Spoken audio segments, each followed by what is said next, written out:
Hello? Hello? Okay, I think the stream now at least. Yeah, here we go. Anyway, how about we play some music while we wait a little bit. Come on, give me banger. Hello? Yeah.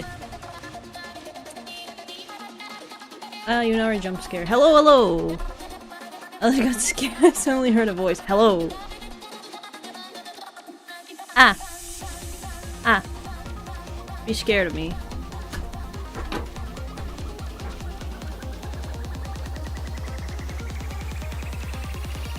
Again, I'll turn off the music when we start playing, but for now it's just waiting room music. There's music for now, just to wait. Again, because otherwise it's so quiet, and I got so much music. Hello, how are you? I'm doing okay, thank you.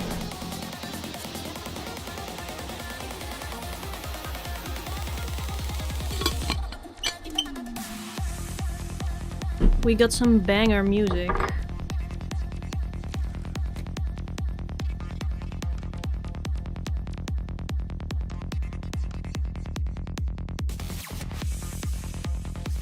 Hello everyone, today was a good and productive day. Oh, that's good to hear.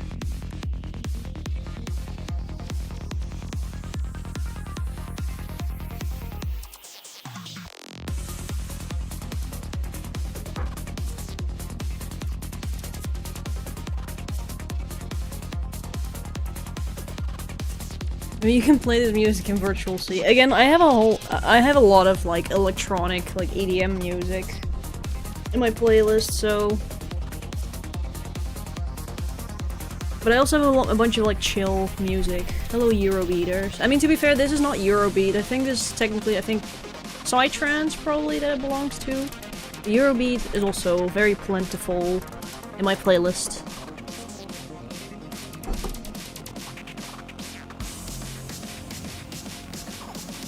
Also, hello, GOGs.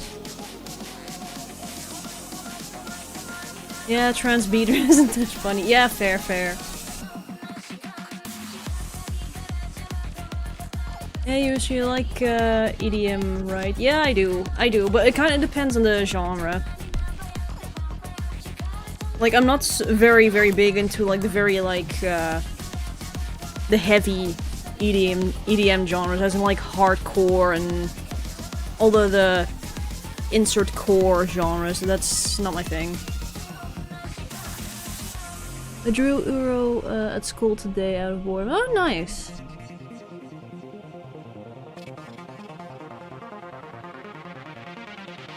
Did you hear that Manuel Karamori, man behind Gas died? Oh, did he? Oh no! And I heard that he has not really been active in like the Eurobeat scene for quite some years, but I didn't know he passed away.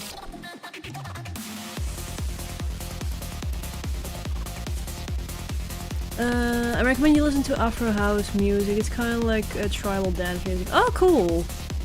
I mean, I know Rolling Contact has also done some like reggae, electro, like mixed genres stuff, which is pretty cool.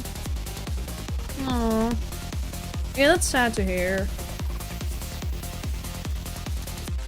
I mean, to be fair, like a lot of like the OG Eurobeat artists are like in their 50s or 60s or something.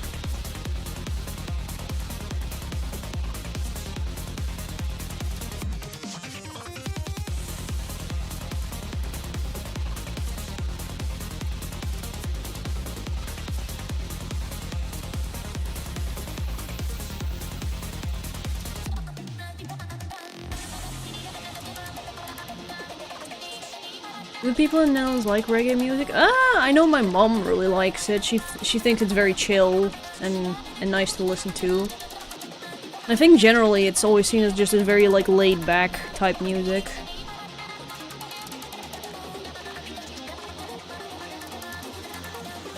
Can I send you my Uro drawing over DM since I don't feel like comfortable posting it in map chat? Oh yeah, no, that's fine. No worries. Again, if you want to show me, feel free. I'm really setting up my PC. I'm installing Manjaro Linux. Ugh, I'm not gonna bother with Linux. Too much limitations. Too many limitations, and I don't want to have to install like a bunch of virtual machines in order to work with the programs I want to work with.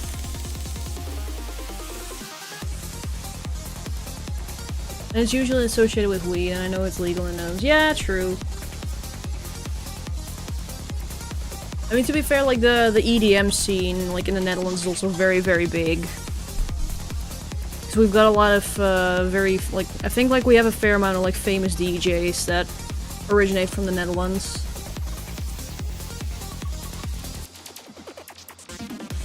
Well, Linux is nice, mostly nice if you only do web dev and not creative. Yeah, true, because I know like Adobe programs don't work well with like, because you do have like probably ways to like try and get it to run, but it just doesn't really work well, and you have to like run Windows virtual machines in order to actually work with Adobe software. And then a lot of like, because I've tried getting into it, because I did a lot of like looking into it because I felt like, oh, that's cool, it's way more private, ooh, nice. But then it's like the Linux people are like, oh, just switch to an alternative program. You also have fucking, and they name like some sort of like software that can only do like half as much as like Adobe Photoshop or Adobe Premiere. Like, oh, just switch to DaVinci Resolve or some shit. Like, no. No, it cannot do the same. It cannot do the same funny shit that After Effects and shit can. Rare time I could catch a stream. Oh, nice.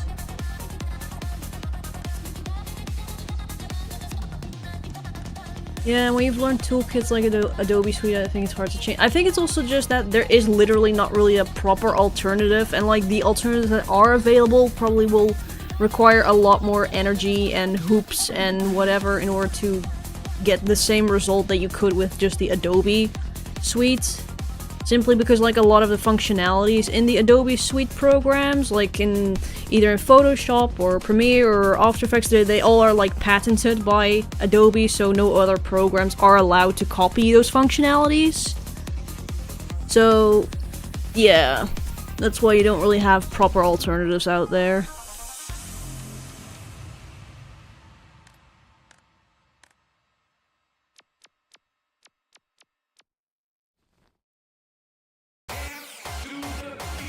See, there you have your beat.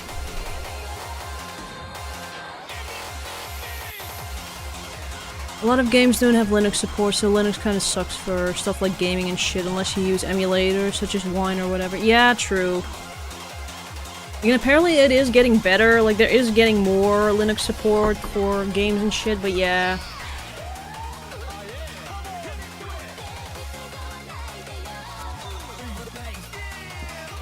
Like, I would recommend Linux to developers or my grandma, very restricted distribution. Yeah.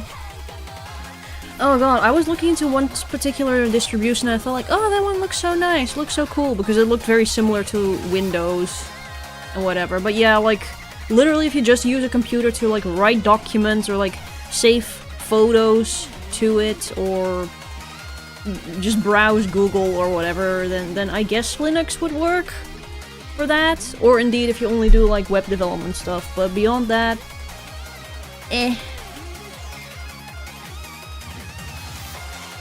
Is there eventually gonna be a Linux OS? Maybe. I mean, I know you have like a whole bunch of like fucking distribution, various like distros. Yeah, Linux is open source where anyone can make their own version of it. I forgot the name, but there was like one distro that I looked and was like, oh, that one looks so nice, I want to try that, but then I looked deeper into it and was like, I cannot use my Adobe shit, so never mind. I was pushing Linux. Oh, yeah, with the... probably with the... what's it called? The Steam Deck or whatever? Linux isn't just something for your average computer you're going to want to use. Yeah. Again, I think, like, indeed, what people said, like, maybe, like, for grandmas, or if you're, like, just very, very limited internet user, then I guess it could work. But in that case, it's still, like, oh, if you do run into, like, then computer troubles, then it's a lot more difficult to troubleshoot compared to, like, general, like, Windows and whatever.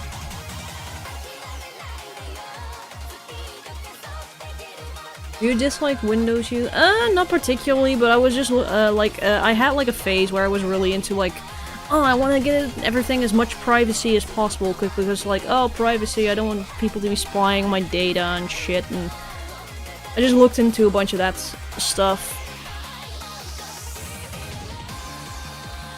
But then, yeah, I'm not really willing to sacrifice all the conveniences, for like a less user-friendly experience. What's your opinion on Apple? I don't really have much of an opinion on Apple because I haven't really used any of their products before. I mean, I have a very old iPod Touch 4, I think. It's still somewhere. I don't think it's functional anymore. I think it's just completely dead. And I really like that one. I remember, like, that was technically like my first proper, I wouldn't say like phone because it didn't really function as a phone, but like device that you could actually have apps on one or whatever. I used it all the time back in the day. More privacy, less convenience. Yeah, true. I mean, I think like there are ways to where there's like a sweet spot, I guess, but it's very difficult to find that.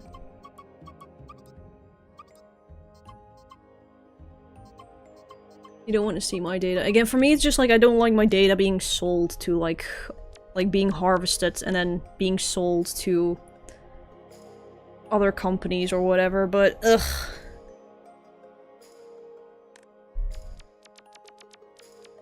I used to have an iPad mini. Nice! That's what's VPN are now, which is why the stream is sponsored by ExpressVPN.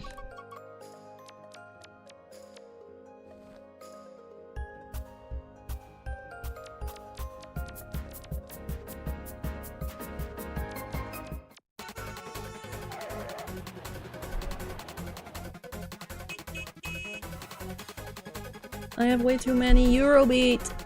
Black Knight Cadillac, make me do do do. Eurobeat. Duck Messy, hello. Oh, I like this one. I like this song. This is one of the super Eurobeat songs.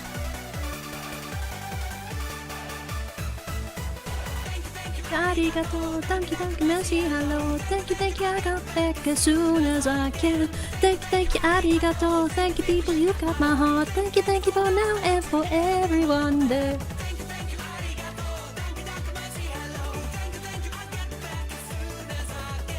Thank you, arigato.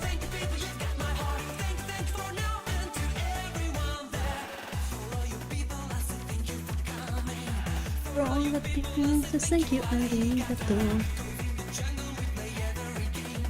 Temple OS is based. There's also a new screenshot gallery feature on Wino, as well as community screenshots. Oh, really? Oh yeah, I see. Ooh. Until down, never do that.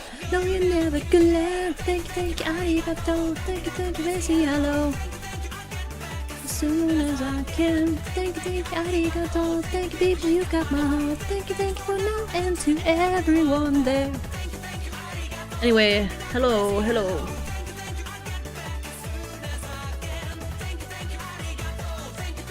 Did you hear about the drama over the Unity game engine? Yeah, I've heard about it. Oh, such a dumb move. Like, are they wanting people to, like, switch over? Or do they want game devs to just jump ship to, like, a different game engine?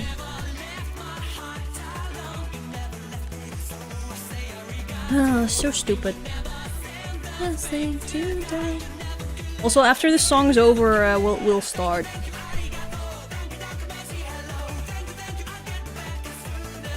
Let's see, where do we have to go? Rice Dumpling Plateau. And, oh, I still have to do that one. That's, CMYK Tiles World.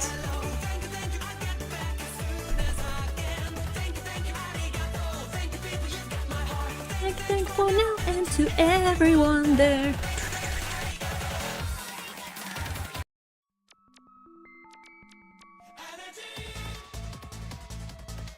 Energy, ba, ba, ba, da, energy. Anyway, enough Eurobeat. We're not gonna be blasting Eurobeat the entire stream long while playing Tuki. It's because Unity's current CEO is the same dude that used to be CEO at EA. Ah! And proposed the same idea to force people to pay $1 per reload in an FPS game. My fuck, these people are just desperate to like, how can we get as much money out of this as possible? You know what? If you move 10 steps in this game, how about you have to like pay you have to pay $5 in order to take 10 steps, because after that your character is tired. That's the lore behind the character. And then they have to pay if they want to like keep on moving in this game, you know? I'm probably giving them ideas, so probably better shut up, but yeah, it's really, yeah. It's bad. Yeah, it's not good. Not good practice. Tuki Battle Pass, please. No. Unreal Engine 5 60% off will be a power play for Epic Games. Yeah, true. I mean, wasn't there also like a huge like spike in search results for like Godot engine? Again, I'm not quite sure like how good Godot is compared to like other engines. I just know that Usagi Shima was made in it, like a recent mobile game that's really cute.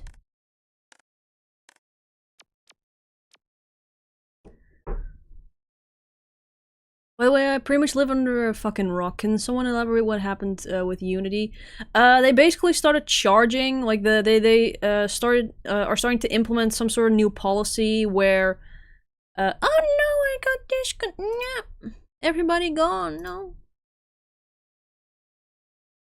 Basically, they now are gonna start charging game developers every time someone makes an install of their game, and then depending on how many installs you have to pay a certain fee, essentially, to Unity.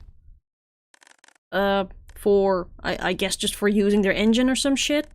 So they get a certain percentage of, I don't know, money. I'm not quite sure about the specifics. You'd probably have to... I'm sure someone in chat will probably know more. I just know it was something like that. So you have to pay every single person who downloads your game. I guess you just have to pay Unity for all the installs that every person do. And apparently it's not just like a singular install. It apparently also counts for like, say... someone loads your game up in a browser and they hit refresh, that then counts as a new install, so then that gets charged again. So people say, that's why there's been a bunch of memes going around of like, people spamming F5 or something. Bankrupt the game dev speedrun or whatever. Yep, it's a fee for not the engine, but the actual runtime environment each game has. Yeah, it's dumb. Unity is definitely living up to its name. It's getting everyone in the gaming sphere to unite against their greed. It's true. Anyway, shall we get going? Because we've been vibing here for a bit, and we can save the chatting for later. Yeah, let's see. Let's go.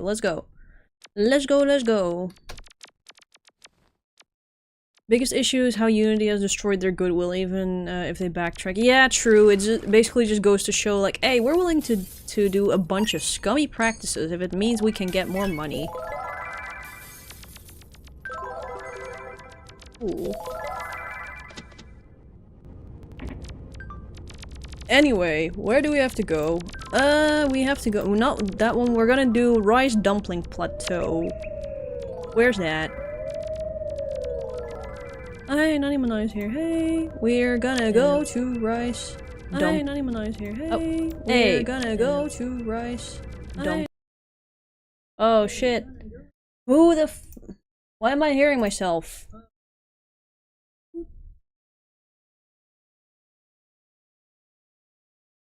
Okay, where? Hold up. I'm hearing myself. Where's my fuck- Where's this audio being played? Okay, there we go. I think it's- okay, it should be shut off now. There we go. Schizo you. I was like, I'm hearing voices. They're not in my head! I swear! But yeah, anyway, we have to go to... I'll be back in a bit to actually look for a replacement for my team. Oh, that's fine. Yeah, again, like, I figured it out. For some reason, like, my...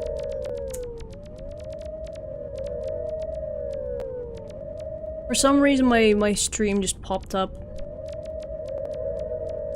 Anyway, Rice Dumpling Plateau. Wooden Cubes Playground. Wooden Block Chicken World, Nazca Valley, Wooden... Oh, okay. Okay. You sure you're not going crazy, you? I swear. I just want to self-collab. Oh my god, just have like myself. Have myself playing in the background and then me responding to myself and it's just like an ever-looping, just... Oh my god, no. Anyway. Let's go! It's from Nazca Valley, right? So we have to go to Toy World. Where's Toy World? Yes, here.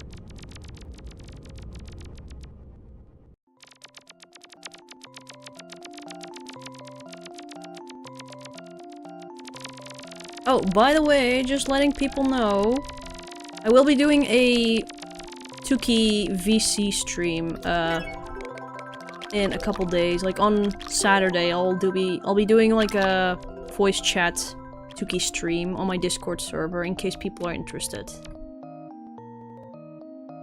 So then you don't have to deal with stupid delays like on these sorts of streams. But yeah, we're now going to wherever the dumpling field, the dumpling plateau. It's from Nazca Valley, so.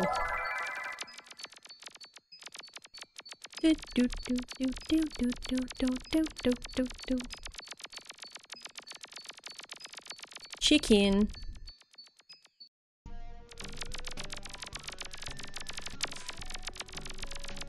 And then Nazca Valley. And then from here, I have no clue. Okay, this one, apparently. Oh, isn't this one pretty close to, like, the Dutch world?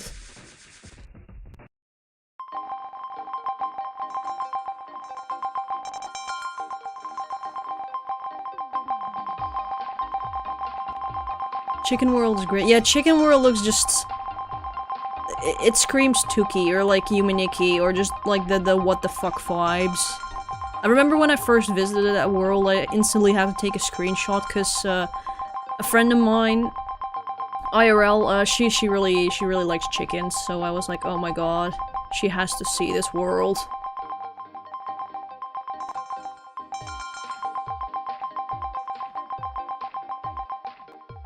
Ooh. Oh, hey, we're here!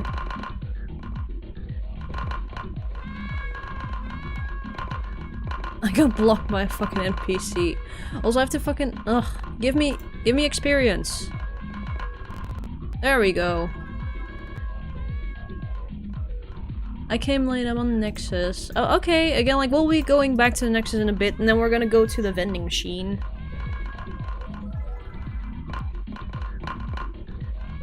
I don't know why the fucking onigiri meow.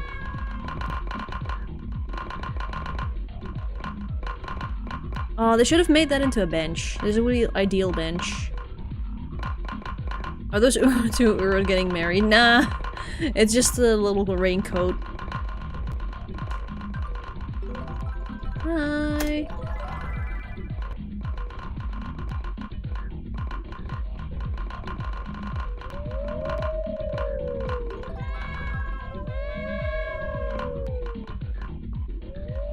I don't know, and I don't know how, I get Haniwa effect. Oh, do you need help with the Haniwa effect? Cause, we can totally do that, like, after we've done the...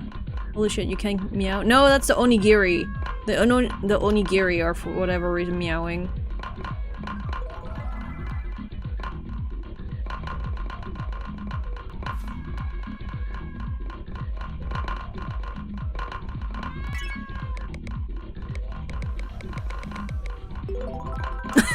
Oh my god, they freak out.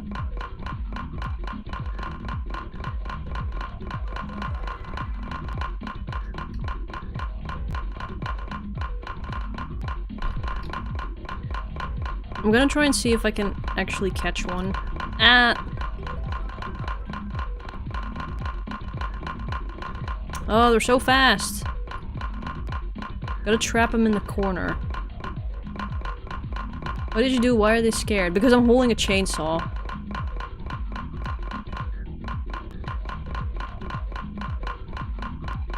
Let me kill you. Ugh. Oh yes, I can drive one into a corner here. Come on, come into this corner. Yeah, I'm trying to get them in a corner. Maybe here. Come here! Get into the corner, you stupid. How about some jelly-filled donuts, guys? Let me kill the jelly-filled donut. God! Oh, I just want a chainsaw. One. Just one. Ugh. Okay, I'm giving up. Okay, how about we just go back to the Nexus? Do you ever feel like you're high when playing this game? Not really. I'm sure, like, if you were to, like, smoke some weed or whatever, and you were to then go and play Tuki, it would probably feel very trippy. Aha! I killed one. I did it. Yeah, let's go. Let's go back.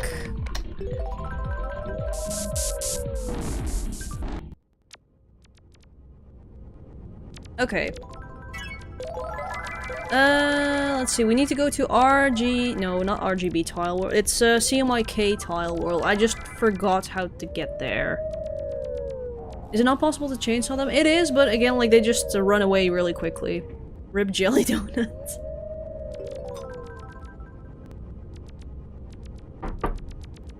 Anyway, how do we get to CMYK? How do we get to CMYK?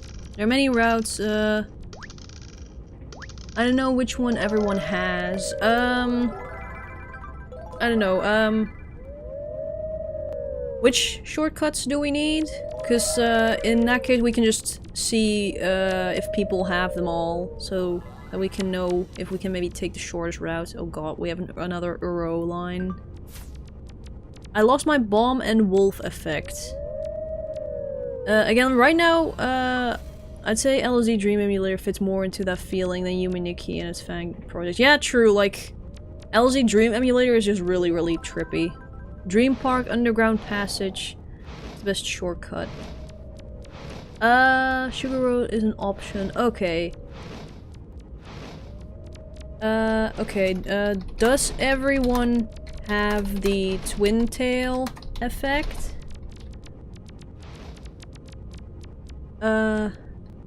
You need that for, to get to Dream Park. Or at least, from Tribe Settlement.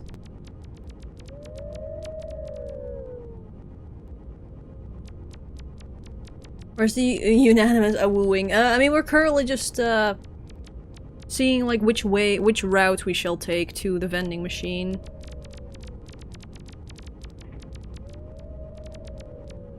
What is that? You mean like the twin tail effect? Again, it's the one that they're currently displaying on screen. I'll take the symbol on route. Okay. Again, I don't know if everybody that's coming along has the effect, but I think just, yeah, I guess we'll take Dream Park, and then we'll just see who comes along. Or who's able to come along. And then after that, I don't have that. Is Twin Tail easy to get, or do you need, like, prerequisites in order to obtain it?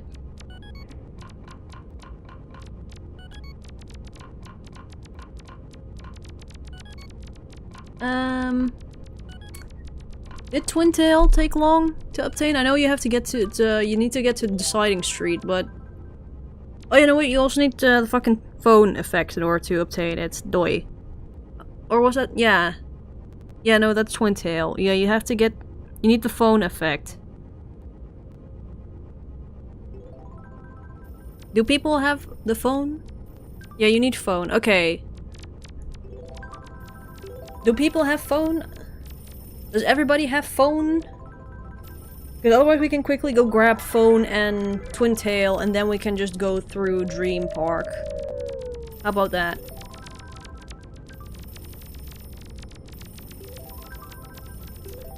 Does everyone have phone?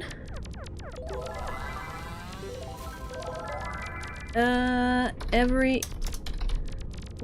got phone?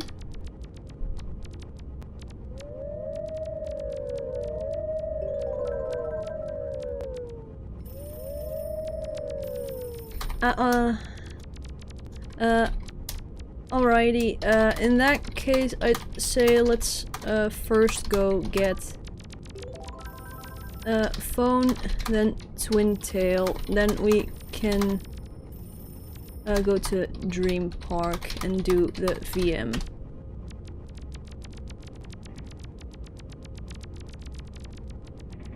To visit the area first, though. Oh. Shit.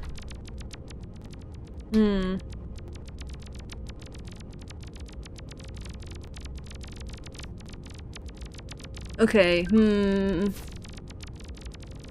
Which way, which route would be most, beginner friendly? We're having some relatively new players who wanna tag along. Again, even if it's long, I don't mind. What would you do if your channel suddenly resurged in popularity? Be very surprised, honestly. I have no clue. I'll wait at the VM. Sure.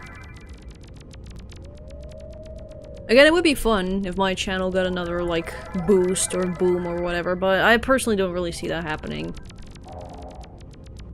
Yeah, anyway, we shall wait and see what Fuko-san says is the best route.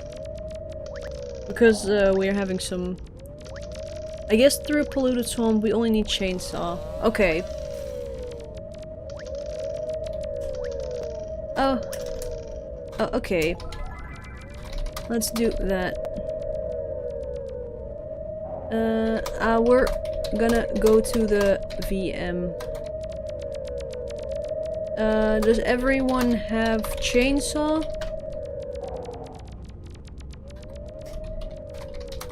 Then,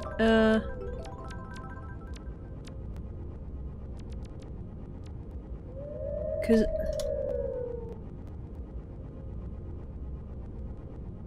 I only have bike. Okay, let's quickly get chainsaw and then we can do the long route, the long route to VM.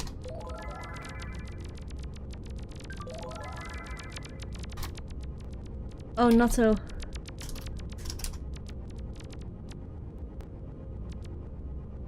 Oh, Natto. Oh, that'd be very nice, Natto.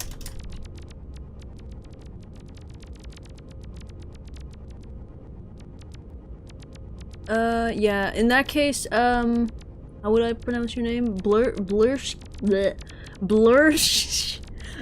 Yeah, like, just follow Natto, do we need penguin? Do we?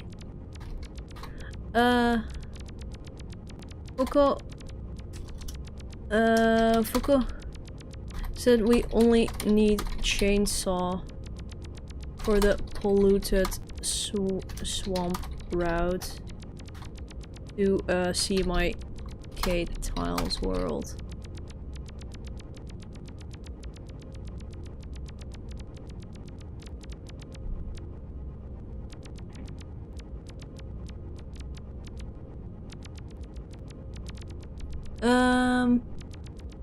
It would likely be mostly Tuki community people. Fair.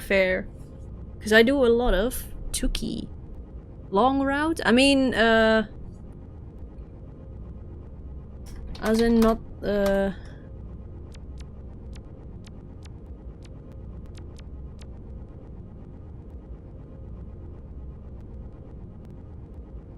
I mean, whatever route is most beginner friendly. I'm not oh, our objective is Tesla underground passage polluted. Oh, I see. Alrighty. We'll wait here till, what's their name? Blursh? We'll wait here till Blursh is back with the chainsaw effect. Oh god, again, like, coordinating expeditions with a bunch of people is always a bit finicky in Tuki. Are you planning on making other videos for your channel? Yeah, I do still enjoy making videos, it's just that I haven't really had any inspiration for anything new that I want to make. Plus, I've just been very caught up in shop stuff.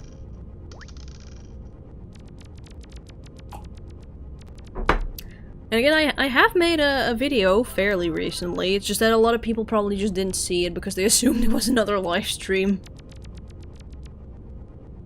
Or like, again, recently, it's been like a month or so since I published it, but...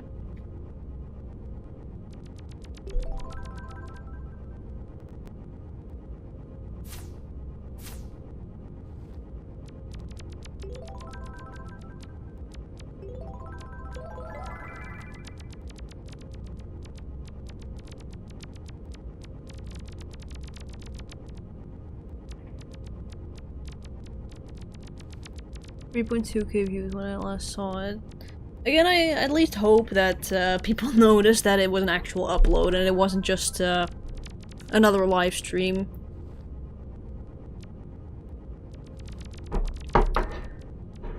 Again, view counts no longer really bother me anymore because I don't really have any expectations anymore.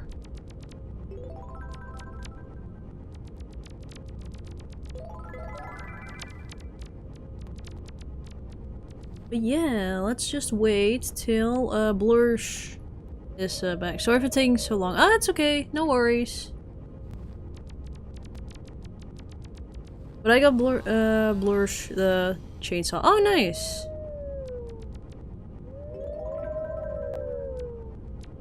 Did you know your live stream seems quite off? Yeah, people, if you're like, what? Editing in a live stream? What? They're coming any second. Okay, good. Nice, nice.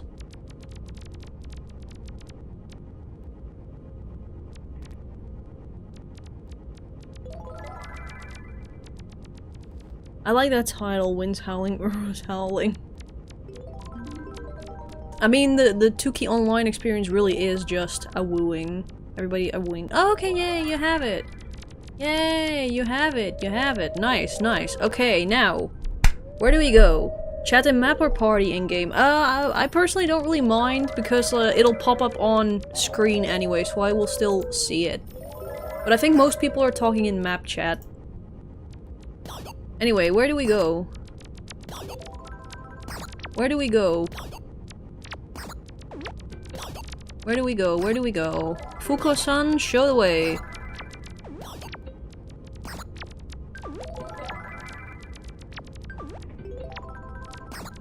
Or Nanimonai, or whoever knows the way. I cancelled my thing and joined here for a bit. Oh, that's so nice. I mean, like, I hope you didn't mind cancelling your thing. But yeah, where do we go? Who's gonna... I don't know which way we're gonna go.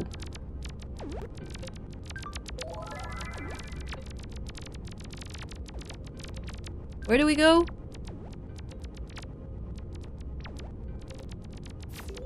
I'm the Doom guy. We could just not find the last person, so we didn't want to wait. Ah, I see, I see. Is Nanimonai a Tuki veteran? I'm pretty sure, yeah. Like, basically any world we go to and Nanimonai tags along, they basically can navigate any world flawlessly, so it's always nice having them along. Sorry, was helping my family. Ah, it's okay, it's okay. No worries. But yeah, let's follow. Everybody follow Fuko-san. Awoo!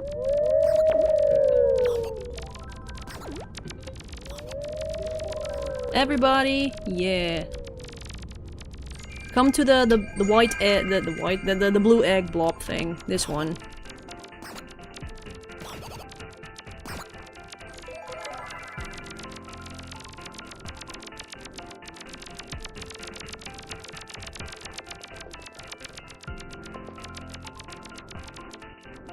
The drove of Uros.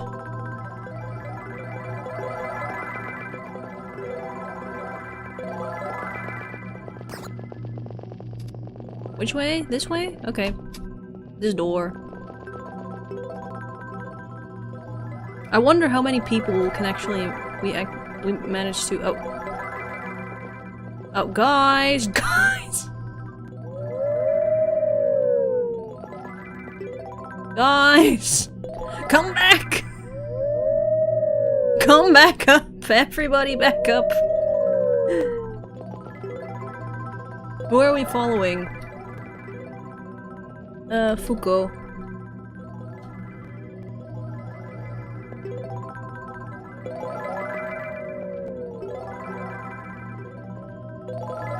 You guys following me? Oh no. Again, this is very common, yeah. I may pop up after you return to Nexus. Vending machine.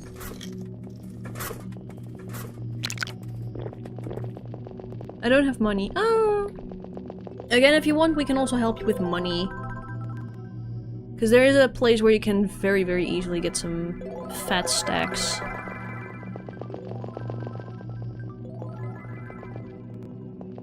Where are we dropping here?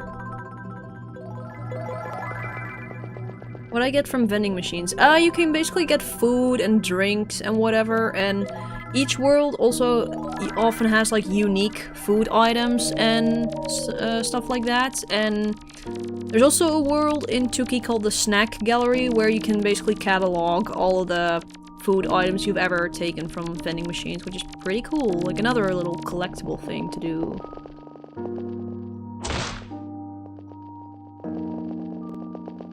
Have you played Super Mario 64? Ah, I have, yeah. I have a Nintendo 64, I just haven't, like, it's not been plugged in for forever. Introducing Urocoin.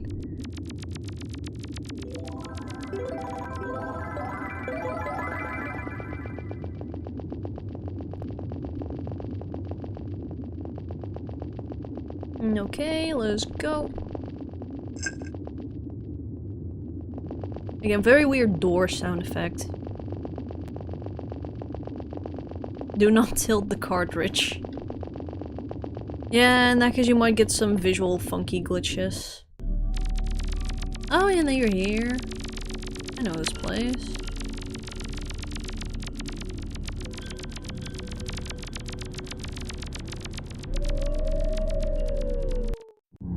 Oh, and then you're in... You also risk breaking your console. Oh, dang. I came to this place before. Cool! Again, now we're in stony buildings.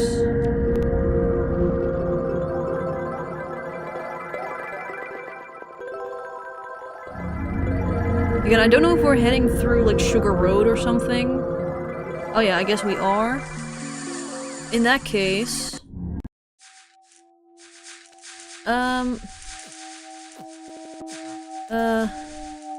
Hold up.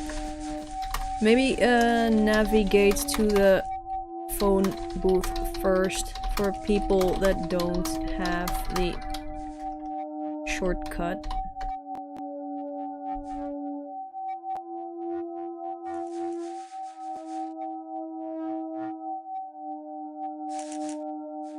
Yeah, again, like, it mostly just- let's just do it for, people that don't have the shortcut yet.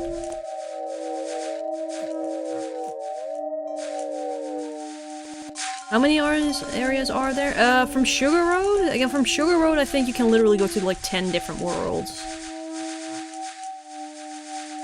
How do we go to the phone booth?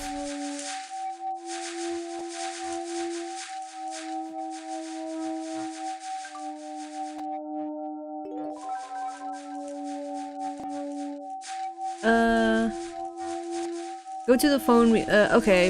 I think it was like we had to go here. Okay, everybody follow for the phone booth, shortcut. Oh, no, okay, I'm just chasing Nanimonai. Because I think Nanimonai probably knows how to get to the phone booth. Yeah, I don't think people can really take this route because... Oh yeah, wait, you probably have to go here? This is for people who don't have the phone booth connection, I think. Right? Because they cannot go through that wall yet, if you don't have the phone booth. Yeah, okay, yeah, that was it. Yeah, and then to the right. Then you go here.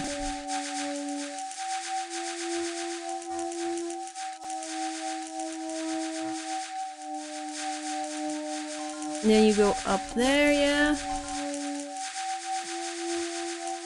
And then you can go... Let me through! Here. There we go, and this is for people who don't have the shortcut yet.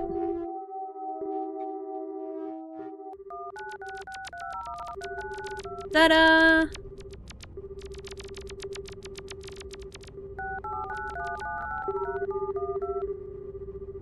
And now you should all have the Sugar Road shortcut.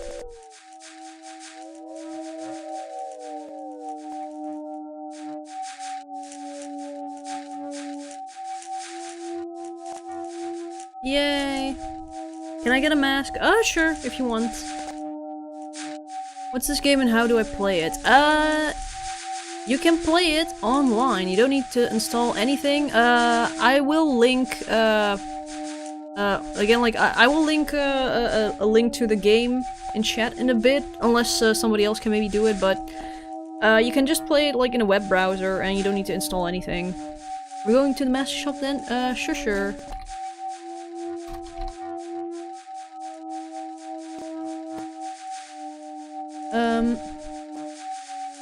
Okay, for people that want to take a mask. If people want a mask...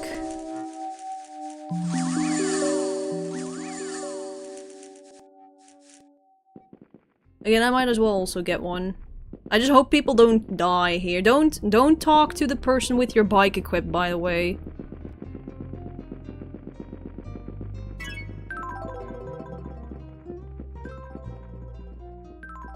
I want to be the Bnui. Works on mobile, even has controller support. Again, like, mobile support, mobile, playability kind of depends, like, on, kind of depends on, like, how good your phone is. I have 0 money. Oh, no! I mean, isn't there money supposed to be here? Hey, there is, see? If you just interact with this little wall here, money should come out. I just got some. Like here, to like this little wall bit.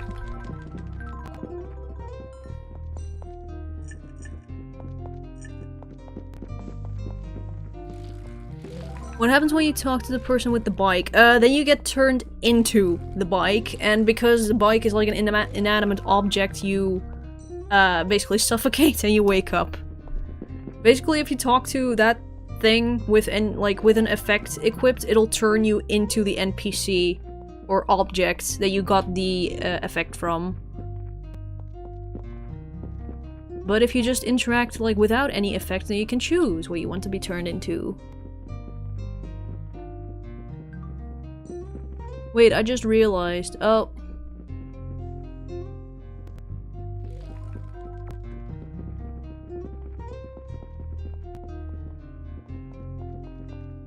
Oh yeah, everyone go to this wall and press Z, where I'm standing.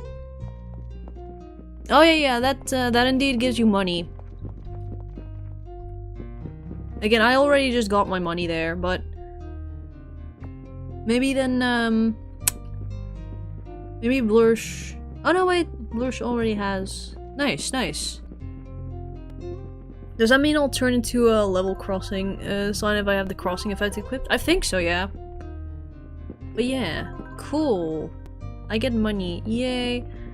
Again, so like, if you don't have money to get a mask, just interact with this wall here, and you should get some money from here, and then you can buy a mask off of this person.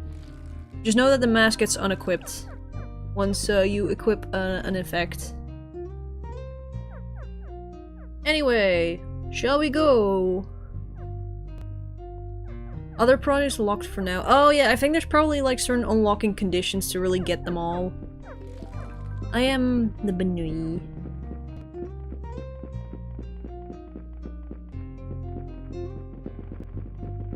I mean, I know it's like a chaser, but I think this sprite's just so cute. I think it's like a black bunny.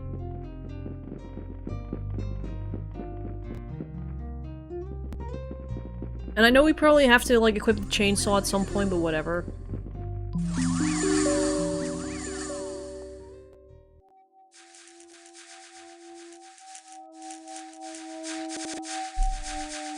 Anyway.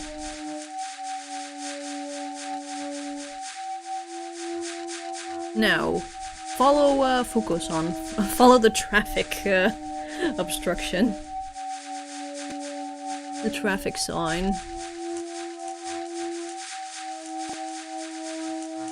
There's a bunny chaser. I mean, like, this little black thing is a chaser. In certain worlds. I think they look very cute. I think it's a like, I just imagine that it's a bunny. Even though I know it's not, but... Can I equip bike? If you equip your bike, you will lose your mask. And if you want to, like, re-equip your mask, you have to buy another one from the shop, so I wouldn't recommend doing it.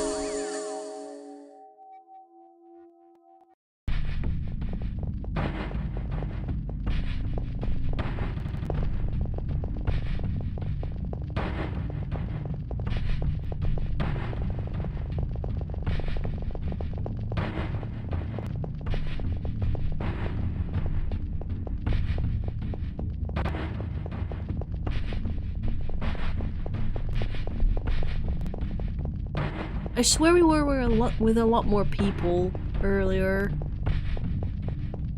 Or maybe that's just my imagination.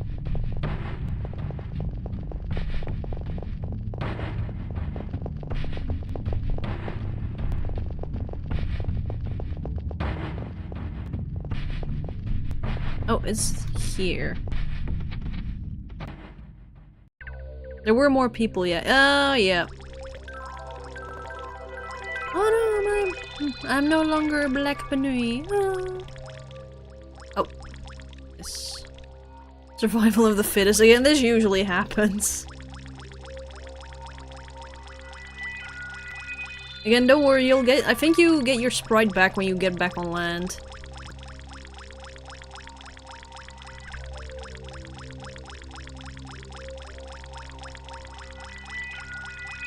Oh, I fucking hate- like, Tesla Garden is- like, I like the water is pretty, but I hate this world so much, it's so fucking- it's such a pain to navigate. With all the doors and, like, the docking areas. Adapt or die, losers. Again, this happens so fucking much.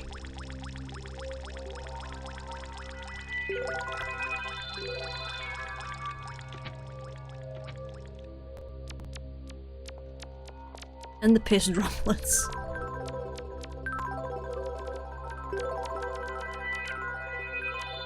What do you think is an underrated world?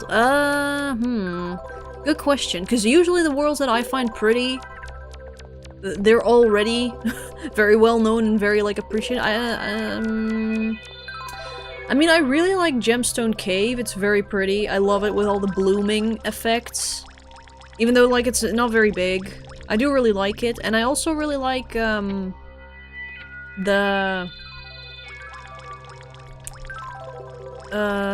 what's it called? Like, the Wish Tower, or, like, the Star Building?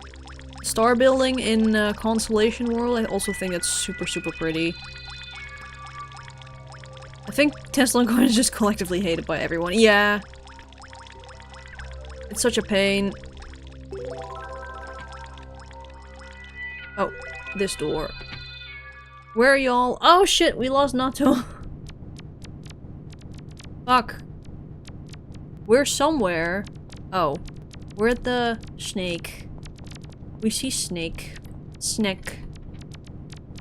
Little snake.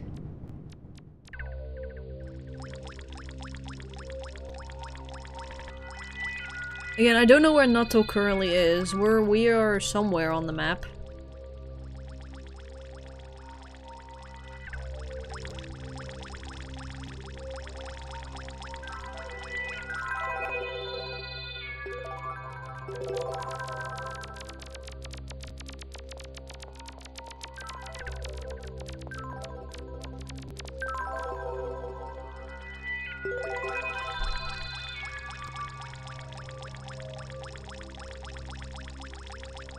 Scariest world in the game isn't Chess World.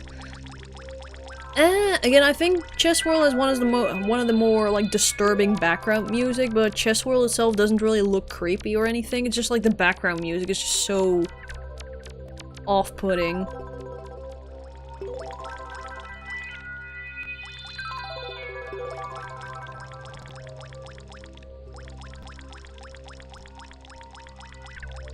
The scariest world is the real world. Yeah, scariest world is Tuki's room. Personally, I don't hate Dislagaran, I actually like it even though it's like 30 years to get across. Yeah, like I do like the aesthetic, I do like also the color scheme is very nice. But it's just so insanely fucking difficult to navigate, even with like a map. Like, there's so many doors you have to go to and you get teleported all over the place. And I've literally been stuck in this world for like half an hour before, or like even longer. Where you're just trying to get from point A to B. Scariest world that isn't Chess World. Oh, scariest world that isn't Chess World? Dang. I mean, I thought like the Clementine Research Facility or whatever the fuck the world is called, and then like the staircase bit creeped me out quite a bit, like the first time I went there.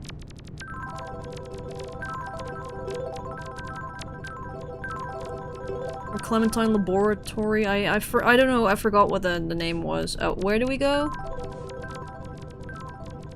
Are we in the correct spot? Where do we go? Oh, we're wrong? Oh. Oh. Okay, back. The door. Wait, what? Okay. Door. Oh, the infinite staircase. Yeah, that bit. Yeah, the infinite staircase of like the Clementine Research Laboratory. It's like... It creeps me out. But I think it's mostly like the first time you go there, because after that, like, it's very predictable what happens. But like, initially it's kind of like you don't know what's gonna happen. Just this loop. And then there's also the little maze area thing from... that you enter from...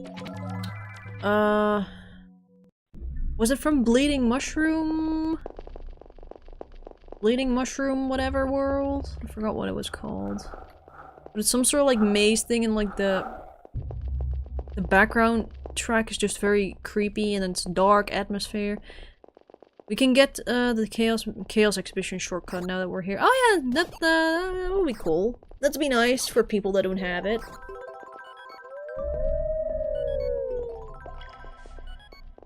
I watch your video on, it seems like walking around and do something simulator the game. It's basically just a dream, it's basically a dream simulator. Oh no, I'm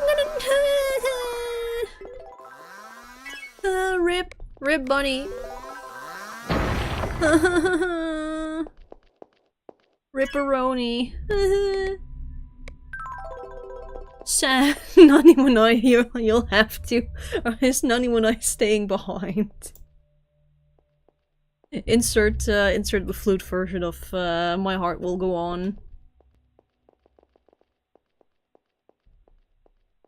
Nanimunai, you have to.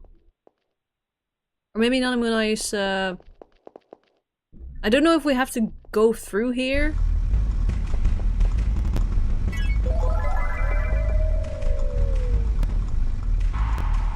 This music makes my ears bleed. It's not that bad, it's just industrial.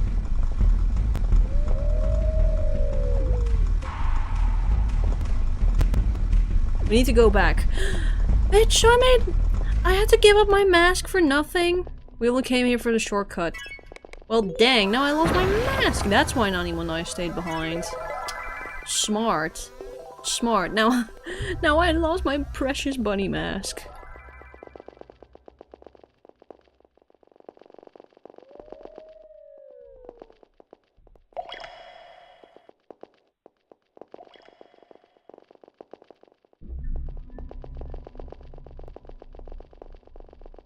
No, none are unique. I mean, Nanimuna was smart. They stayed behind, so they're still oh, do we have to go to 2? We have to go to 2? Okay. Do we go here? Oh, yes. Again, apparently this is like a ginormous maze world, this particular world, but that was like even before I started playing Tuki, they made it so that it just teleports you to like the sections with the actual worlds. Because the maze was just overly complicated and big, then they were just like, nah, people are not gonna have to do that anymore.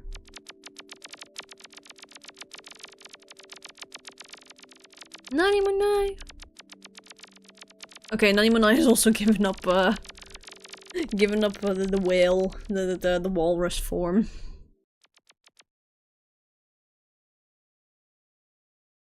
There's a PS1 game called LSD Dream Emulator. Oh, yeah.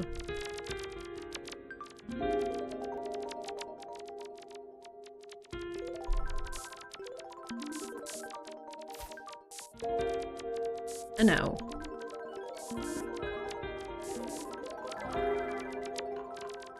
I don't know what people are doing, but okay.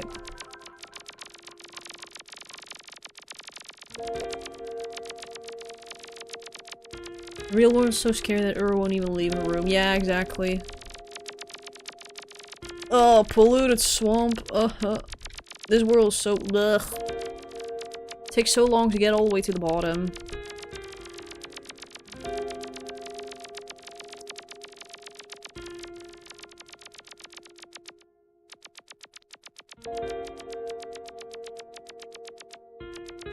It says press F12. I don't know, you don't have to do that. It sometimes just gives you like error messages if it's my game crashed. No, that sometimes just pops up. As long as your game still plays as normal, then you should be good.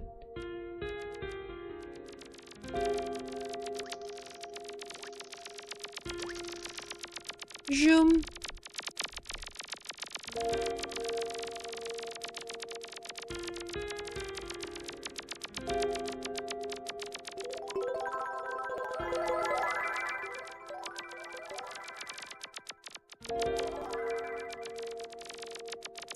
Okay, and now this way.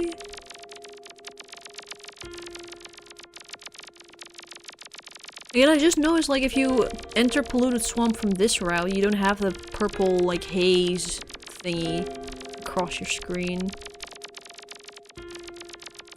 Sometimes sprites don't load when that message pops up. Again, I've never really had any issues with, like, sprites that wouldn't load.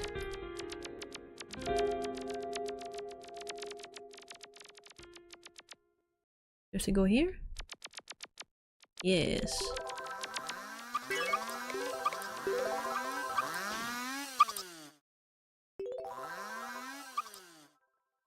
Murder. And now the swamp gets polluted. Now it's the real polluted swamp. Polluted with blood. No, I crashed. No!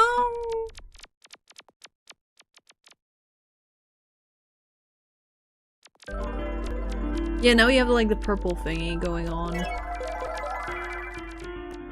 Oh no, it crashed. Oh.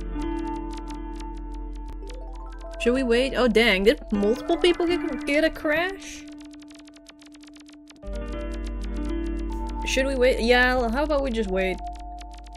Yeah, let's just wait, because I think there's multiple people that crashed. Yeah, multiple people crashed. Let's just wait. Keep going, I'll catch up eventually.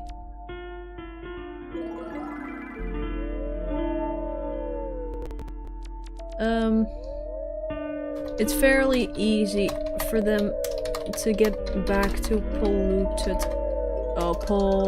polluted swamp if they have the short.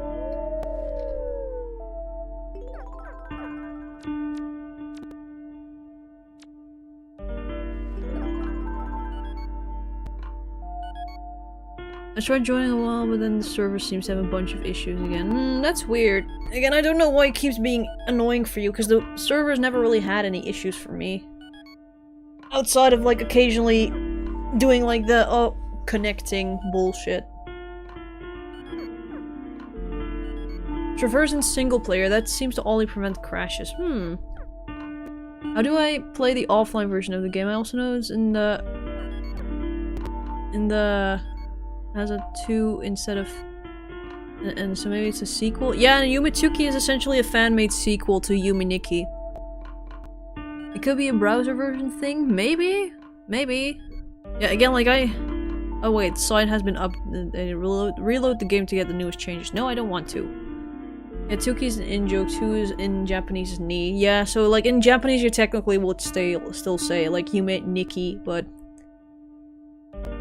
Alright, I tried Wino Tuki on Windows and Linux and it doesn't seem to be OS dependent. Cool! Again, I run the desktop client for Wino because like, for me that one's always been just good.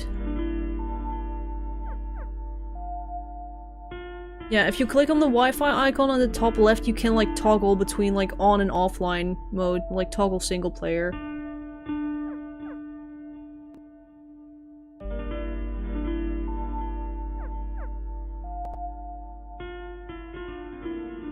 I didn't save my shortcuts, sad. And no! Oh, that sucks. You could try, I know there's also a shortcut way through Symbolon, if you have that. I don't know if you have to unlock that from the other way, or if that's already there, but if you go to Symbolon, then, Zodiac Forest, then you can get to polluted swamps fairly easily from the rooftops. But I don't know if you have to unlock that from the other side first or not. You'd have to check. I met a half-Dutch person at my college. Oh, cool! You have to unlock the Symbolon shortcut. Dang! If Symbolon is the black and white world of wireframes, yeah, you do have to unlock it.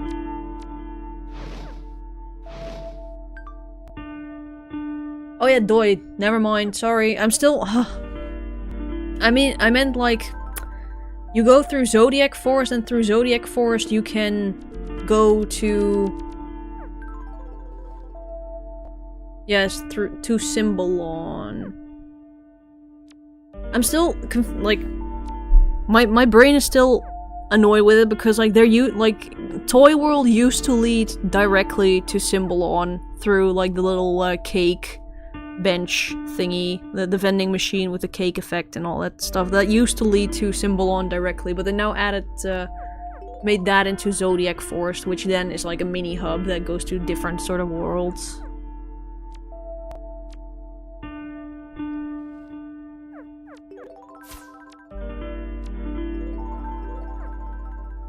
It crashed the same amount in Chrome and Firefox, so I really have no idea what could be causing the crashes, but I'm sure smarter people know a reason. Hard to save the game or the web client without debugging. Yeah. Actually, I guess it's the web client. That would make sense, I believe. Again, I'm just using the desktop client, and I've never really had any crashes before. You know the Tuki map better than your own town? Oh no, I'm far, far from like a Tuki map expert. That's why I usually just refer to Nanimonai whenever we have to go to any world, and I just tag along because I'm like, okay, you know the route. I'm familiar with this world, but I don't know where to go. Also, one sec, I'm gonna quickly close my door.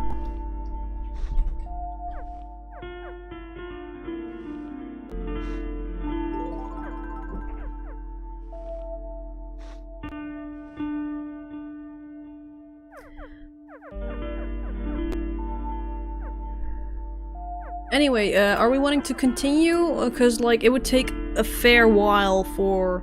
I mean, technically, they could come... Oh, no, wait, because their game crashed, so they wouldn't have the Sugar Road shortcut either. Unless they already had it. So, should we continue? What should we do? Actually, maybe the crashes as far as it sounds are due to how the browser handles RAM for open tabs. Maybe? But yeah, maybe... Yeah, maybe continue. Continue, I'll find my way back. I'm sorry that your game crashed.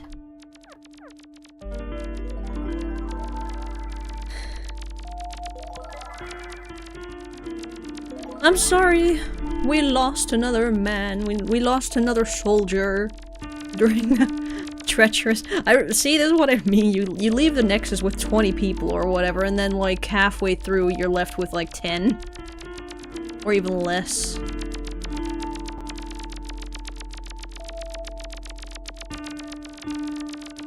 Which way do we go? This way.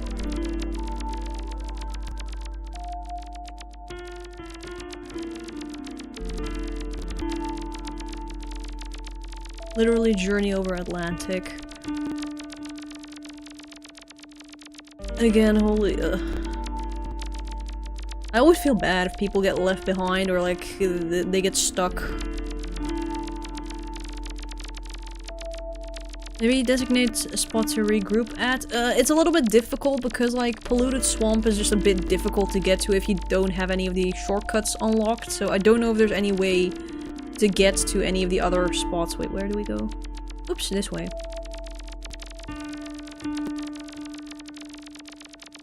I don't know if there's any like place they could easily regroup at in order to continue if they don't have any of the shortcuts.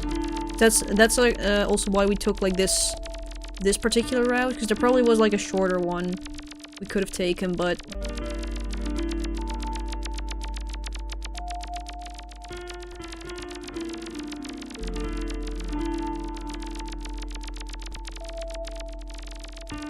oh yeah, and then you can go up here and then here, because I know this little bit. Do we go there? Oh, here. Okay. Boat.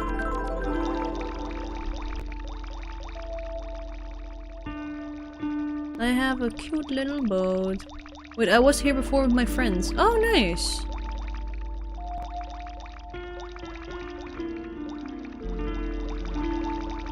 Again, like, this world is quite big.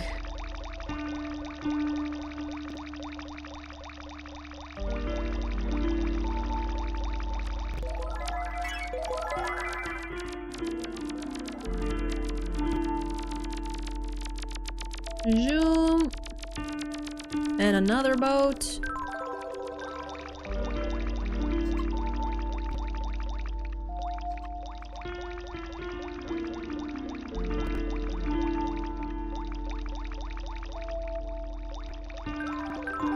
Woo.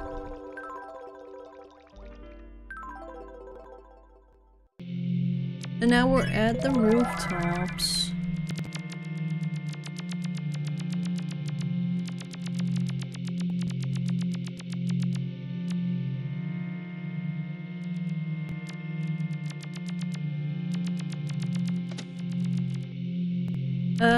Crap, now which door? Okay, Nanimanai knows. I'm going to break the bridge, just kidding.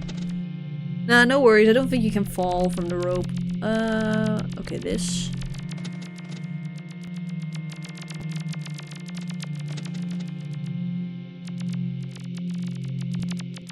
And now. Oh.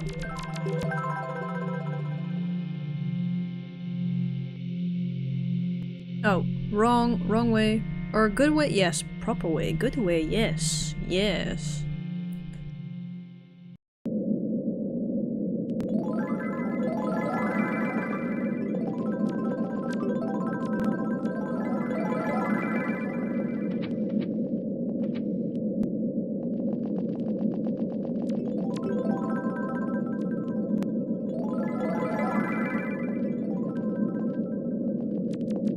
Do we go up here? Yes.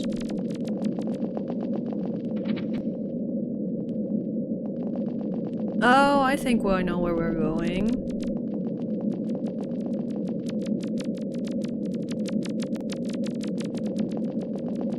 Oh, yeah.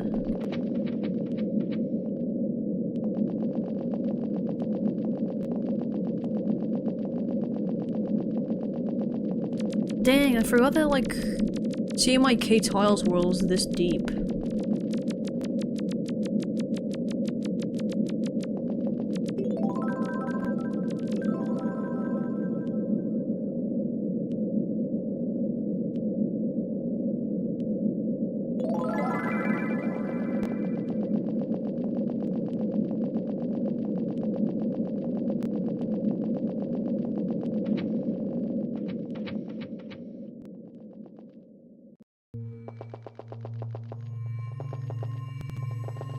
Okay, now I don't know exactly where it is from here.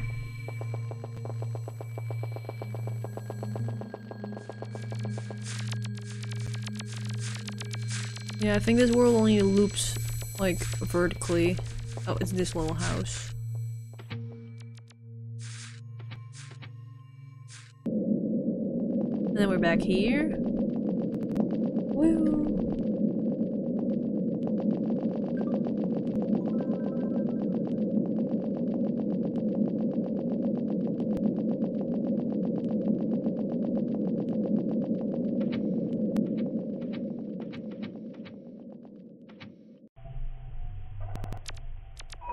And monochromatic abyss. And now where?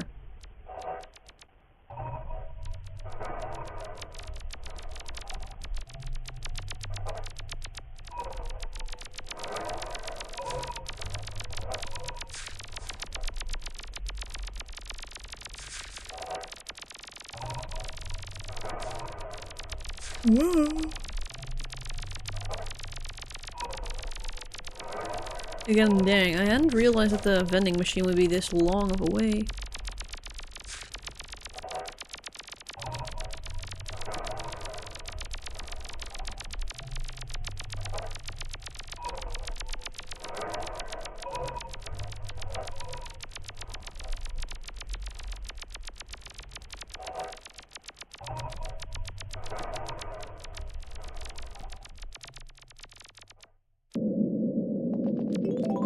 I find it so weird how it keeps like warping you between like rooftop area stuff and then other worlds, even though it's probably made by the same author, because I think this is all- is this all Shigarine? Oh, there we go. Hey! We have finally made it to CMYK Tiles World. Now we need to find the appropriate vending machine.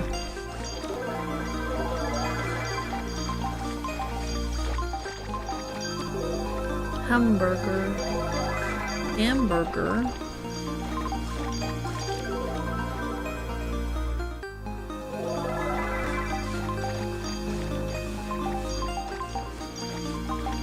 Welcome to the Ice Train Dimension. This place usually made my eyes hurt more than oblique hell. That's not that bad. At least in my opinion.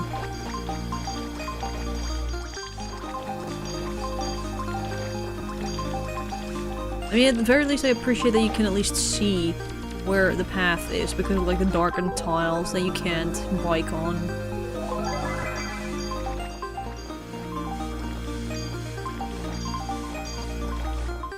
Anyway, we need to find the vending machine. Oh. Oh poop. Shit! We went the wrong way. Oopsie. You missed a guy. Shit!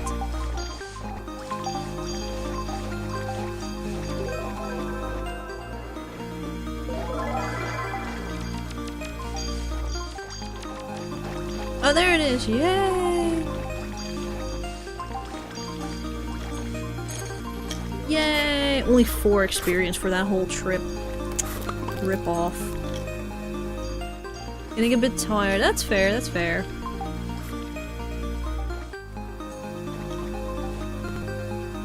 I love the music here. Yeah, it's quite a vibe, but like the world can get a bit eye straining at some point. I mean, it's way shorter with shortcuts. Yeah, that's fair.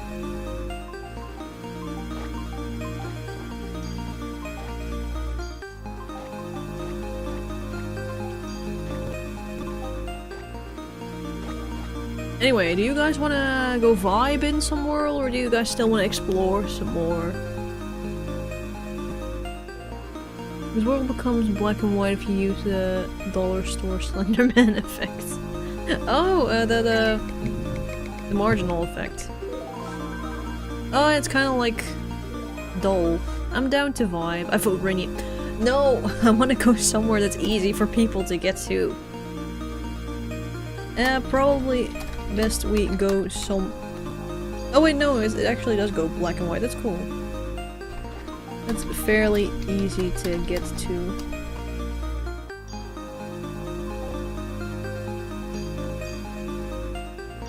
I would suggest building, but that sadly requires child effect.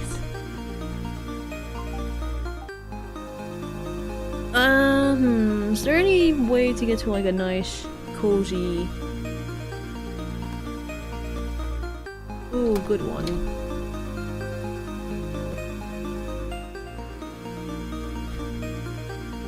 Or Cosmos, Fill of Cosmos.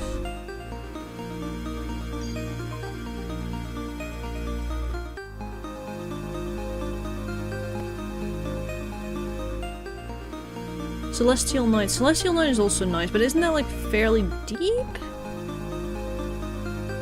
I will hop out probably, overstimulated. Ah, that's fair, that's fair. Have a comfy time. Thank you.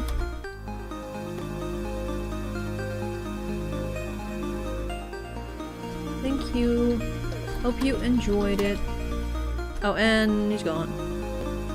There we go. Not really. Again, I can't, I don't know how to get to Celestial Night. Don't use Rainbow, okay. Like 10 minutes max for a group. Even with people that might not have all effects.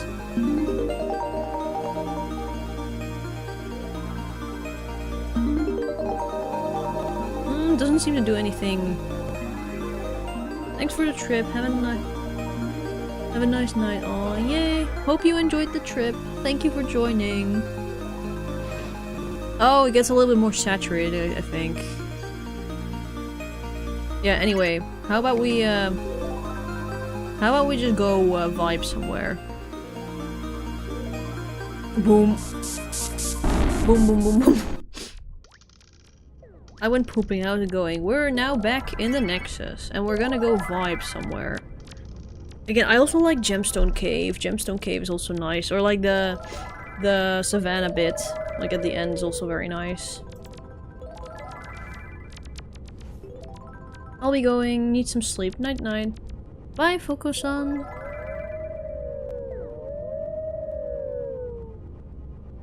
Okay, I'm just gonna have a look. We can vibe in Rapeseed Field. I'm not a super big fan of Rapeseed Fields. Bye, Fuko. Let's see.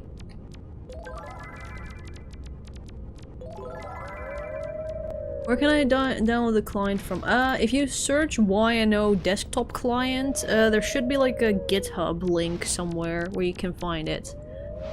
Anyway, let me click Celestial Night. How far deep is that? Because ideally I only want it to be a few worlds deep.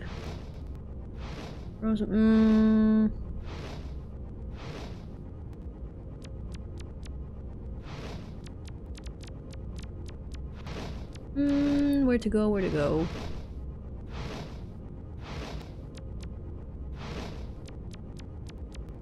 I guess we go to Field of Cosmos, that's just the easiest place to go to.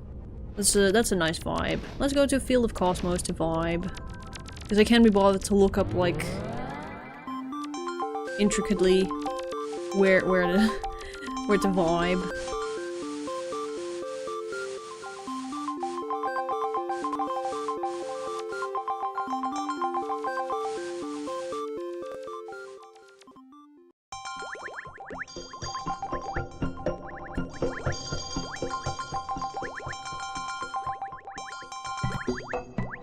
Yeah.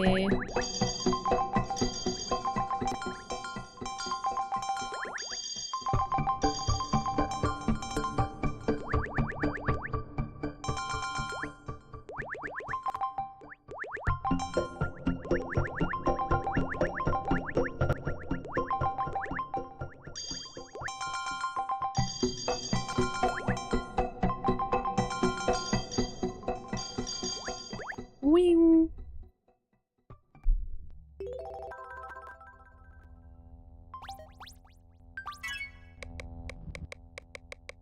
Oh yay, the funny world. Oh god.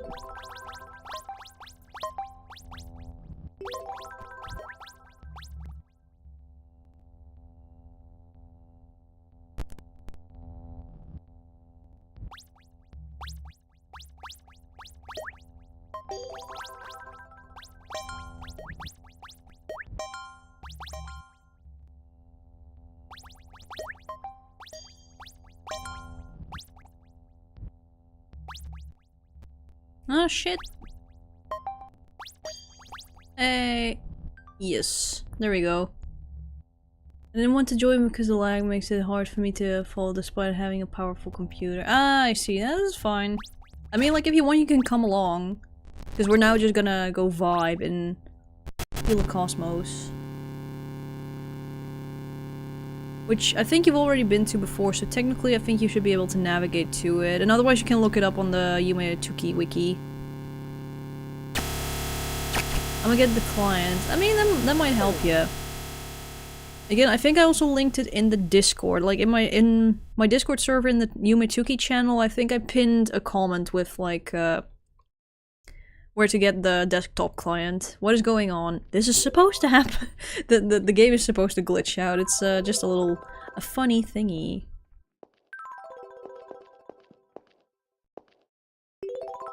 Funny hat.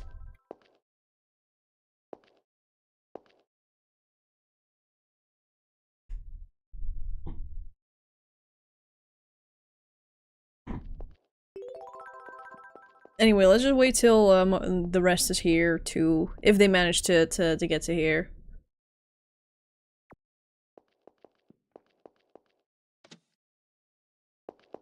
Hello, people! I think we might have lost like half of the folk again.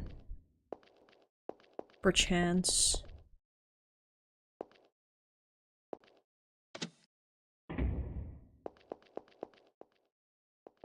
I made it to Field of Cosmos. Yay! Again, I think we lost half of the people again. Are we heading to Field of Cosmos now? Yes.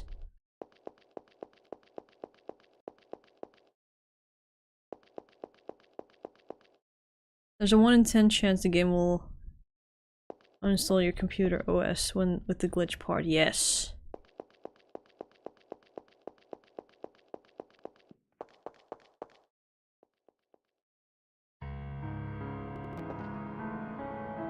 Again, it's just a funny visual effect thingy. Oh, character set not found. Oh! Oh no! Not even I! Help! Here. No! Not even I has turned into a block sprite. No!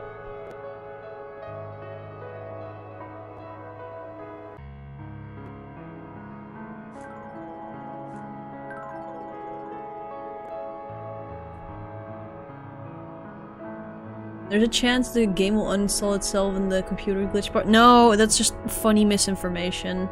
It's fake news.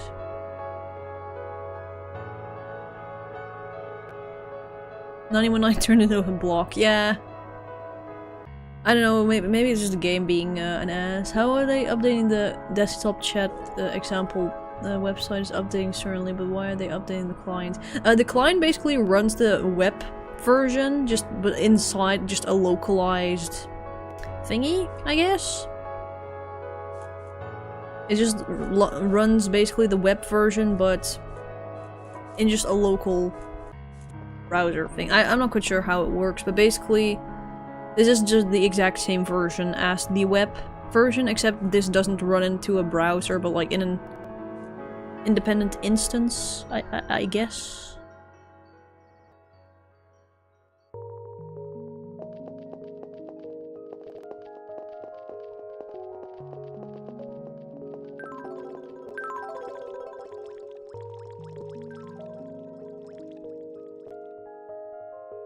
Oh shit, we could have actually just... Never mind, I just remember that we actually could have also gone through the house, because the house now also has like a shortcut way to Field of Cosmos. Whatever! Whatever! I forgot that you could do that. Is this Field of Cosmos?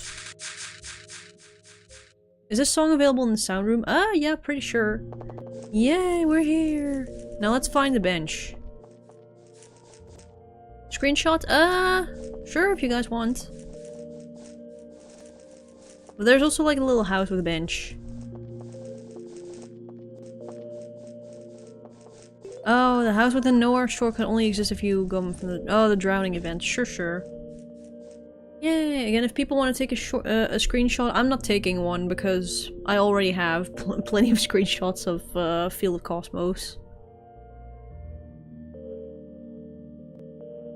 But again, this world is also a vibe. Very nice music. Anyway.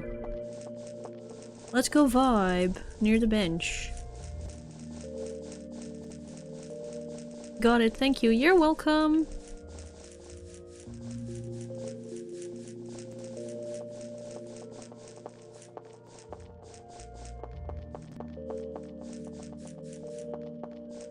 Again, it's a shame that a lot of the nice worlds that I like to go to in order to vibe, they usually require a fair bit of effects to get to, even if they're not very deep.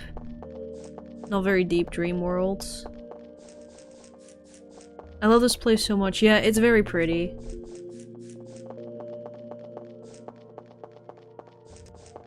Again, if you want to join along, just come to Field of Cosmos. The flowers are actually good. Yay! Anyway. Yay. Again, sadly not a whole lot of seating space, but... pretty. My seat, haha. Yeah. Now we can vibe. Again, I don't think there's any other benches here. I've already taken so many pictures of Field of Cosmos. Greetings, this is I, Jojo, talking from the actual desktop version. Oh nice! You got the desktop version working. Pretty pink flowers. Yeah, it's very pretty. Hold up.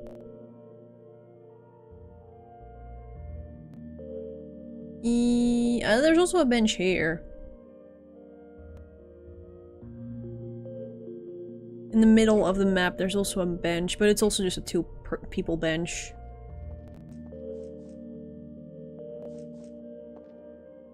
There's an event in Field of Cosmos where you can see the little girl. Oh, yeah. I've heard about that, yeah. Oh, goodbye. Oh, okay. Bye. What do you think of the shitty Uro doodle I drew? Oh wait, I still have to check it, sorry. Aw, looks nice, looks cute. Cute Uro.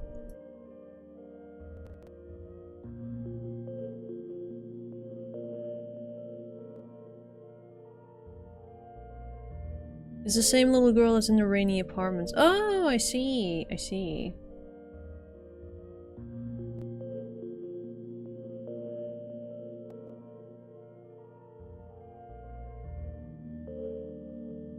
Where can I see the doodle? Ivy sent it to me in DMs over Discord, so, unless she's also posted them in, Discord. Oh, well there you go.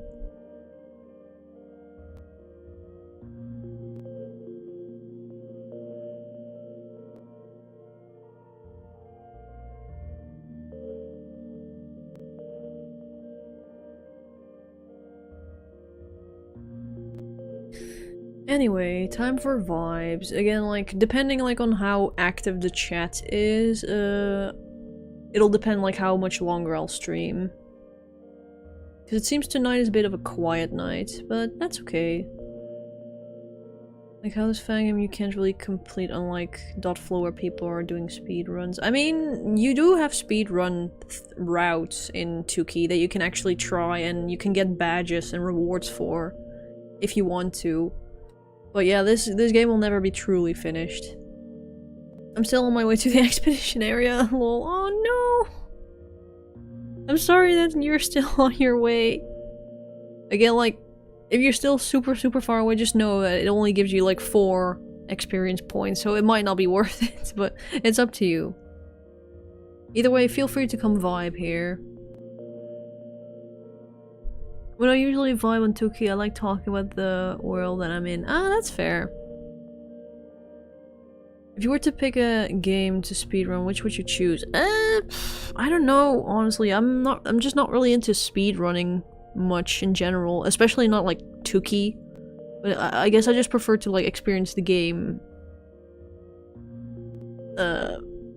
as is, I guess. I do remember that like I finished Pokemon Ranger like multiple times, like fairly quickly, like within like 6 hours or so. Not necessarily to speedrun, but I think that was mostly for like the Manaphy egg event that you had to do in order to get Manaphy and like Pokemon Diamond.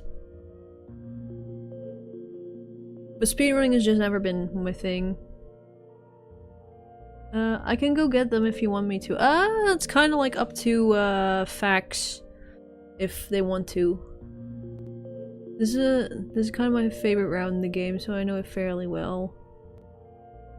Wait, not so. Wait, what? Have you been in Windswept Scarlet Lands? Oh, Windswept Scarlet thingy. Yeah, that one's nice. Is there a game you've played that you know so well you could metaphorically play with your eyes closed? Honestly, I'm just not really that big of a gamer. I suppose, like... Nah, like, even though, like, I've spent, like... I guess, like, Pokemon Diamond is the game that I've still, up till this day, spent the most fucking hours playing, because that was, like, back when I was a kid playing that game. But, no, not really. I can't really think of any, at the very least. Trying to think what other games I've played, like, a lot. Like, a lot. I guess Animal Crossing New Leaf I've played a fair bit, but not, like, enormous, and I haven't really started that over before. Wiped to death. Is the desktop client faster than the web version? I like to think so, but maybe it's only slightly. Initially I just got the desktop version because people were saying that like the certain worlds that normally lag a lot wouldn't lag as much, but I personally haven't really seen much of a difference. It's just that like the main benefit to the desktop version is that you don't really have to worry much about your cookies getting wiped, your save data, because it's like in an enclosed environment and everything.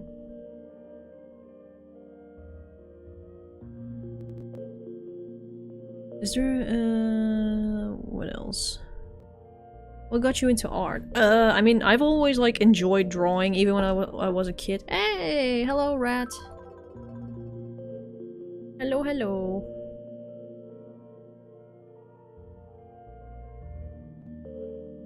The question is, do you like the color blue? Blue is a pretty color, but yeah, again, like, I've been into art or like just drawing, doodling ever since I was a kid, really. Again, I used to, like, the one thing I used to be able to draw consistently and everybody was always like, oh my god, you're so good at drawing. Like, I always used to draw Piglet everywhere when I was 6 or something, because I was a Piglet stan. I had so many Piglet plushies. And I doodled Piglet in like every little like notebook that I had. And everywhere, like, oh my gosh, you're so good at drawing Piglet. And so I was like, oh my god, my Piglet skills.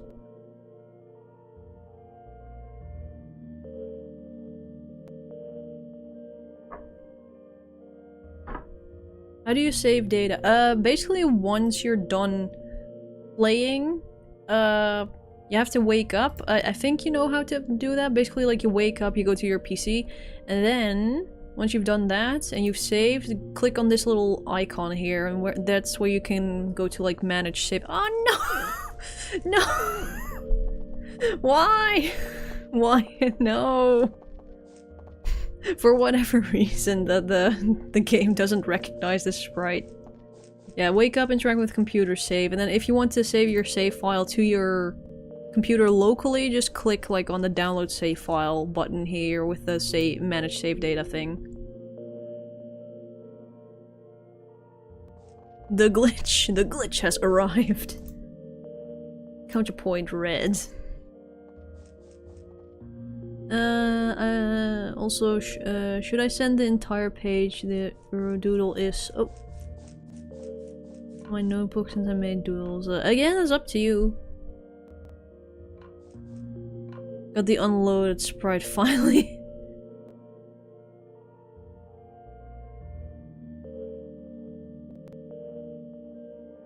Since I have to sleep, I will play this game Friday afternoon. Sure. Again, if you just look up Yume Nikki online or just YNO Yume Tuki, you should be able to find a link where you can play it. What would happen if you got trapped in the world of Yume Tuki? I'd probably just find one of the nice vibing places and just go there and then snooze.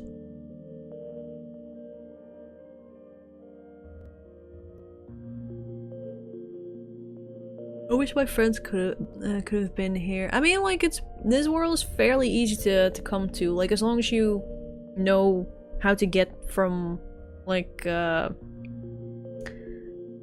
Marawada Goddess world to here, you should be okay. Who's your favorite world creator? QXY. Not very surprising. I know he's a big favorite for a lot of people. But I don't know, I just really love his worlds.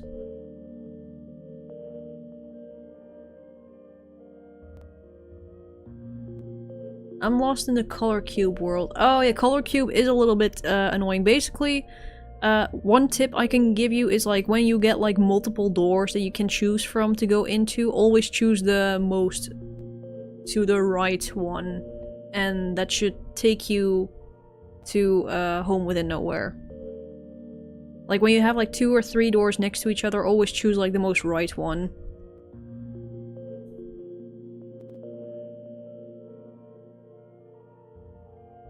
QXY makes me feel the most emotion when I visit their worlds. That's fair, yeah.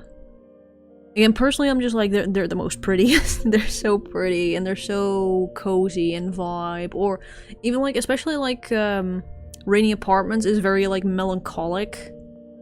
Like, it's not a vibe, it's a vibe in the sense of like, it's kind of like the sad vibe, but it's still chill, sad vibes. Only FC Caverns. Oh yeah, you also still have to do FC Caverns, yeah. I know the story has no, this game has no story, but I really think QXY worlds have the core connecting theme. I think they just have like a very similar visual style. What's the music thing on PC? The music thing?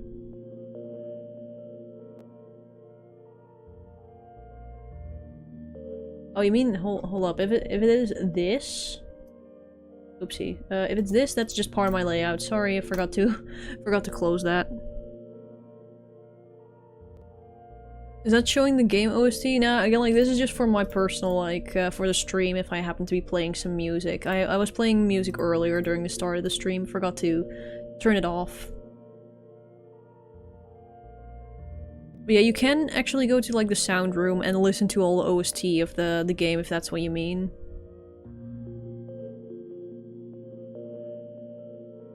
I don't really like QXY as much as other authors. That's also fair. I know there's a couple other ones, like Moriwo is indeed also very nice.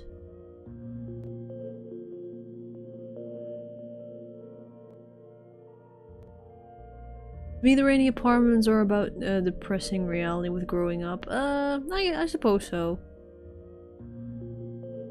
Probably looking too far into it, notice how the path to Rainy Apartments for the most were becoming more dark and mundane.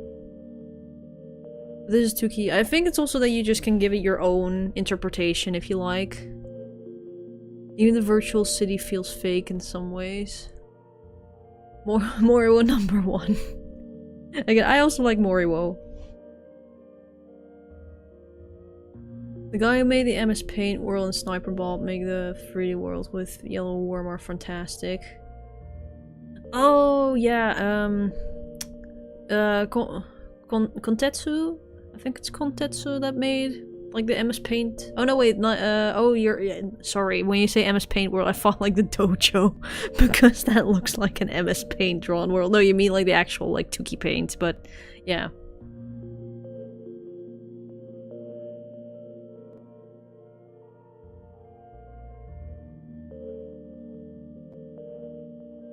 Good news, I reached FC Cavern and holy shit, it doesn't lag. Yay! Ouch, unintentional flame. It do though! Dojo does look like it was made in MS Paint. I mean, some people like that aesthetic, I'm not gonna blame them.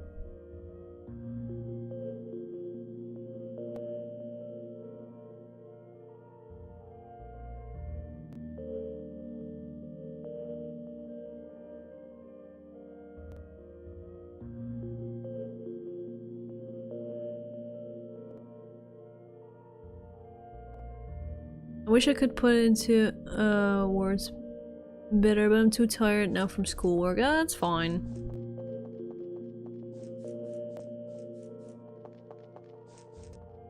Doing, doing, doing, doing, doing, doing. Jump, jump, jump, jump, jump, jump, jump.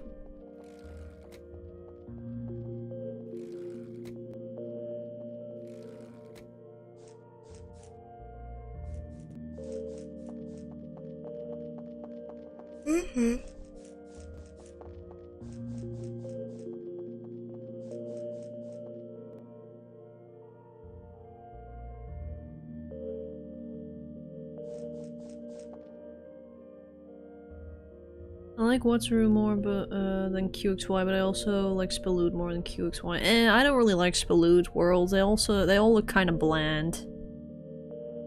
With just a whole bunch of like hocus pocus unlocking conditions. How are the buns getting along? Oh, they're doing very well together. Again, like, what was it, last week? I think it was like last week or like 2 weeks ago, Mochi had really, like, been chasing Hazel quite a good amount because there was literally, like, fur everywhere in the cage.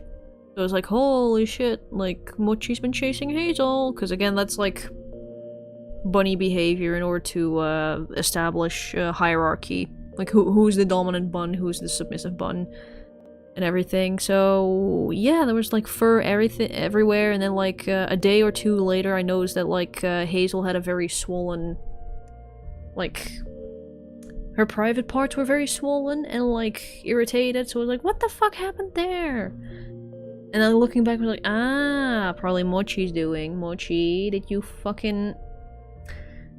harass Hazel? Did you fucking assault Hazel? Poor bun. Again, I ended up having going to the vet with her, and I got some cream for her that I had to apply to her bottom for a couple days, and she really didn't like that, and I was scratched and bitten, and she was a real menace, but she's good now. Have you made it to Innocent Dream legitimately? I've never really gone to any of the Spalood worlds. Outside, again, I've been to Fantasy Library, but that was before all the bullshit unlocking conditions were implemented. Do you have to shut the cage of the bunny soon? I already did it because, again, it's starting to get, like, dark really, really early. These days of the year. Like, it's literally, like, getting dark at, what, like 8:15, 8:30 at this point? Daylight hours are rapidly decreasing.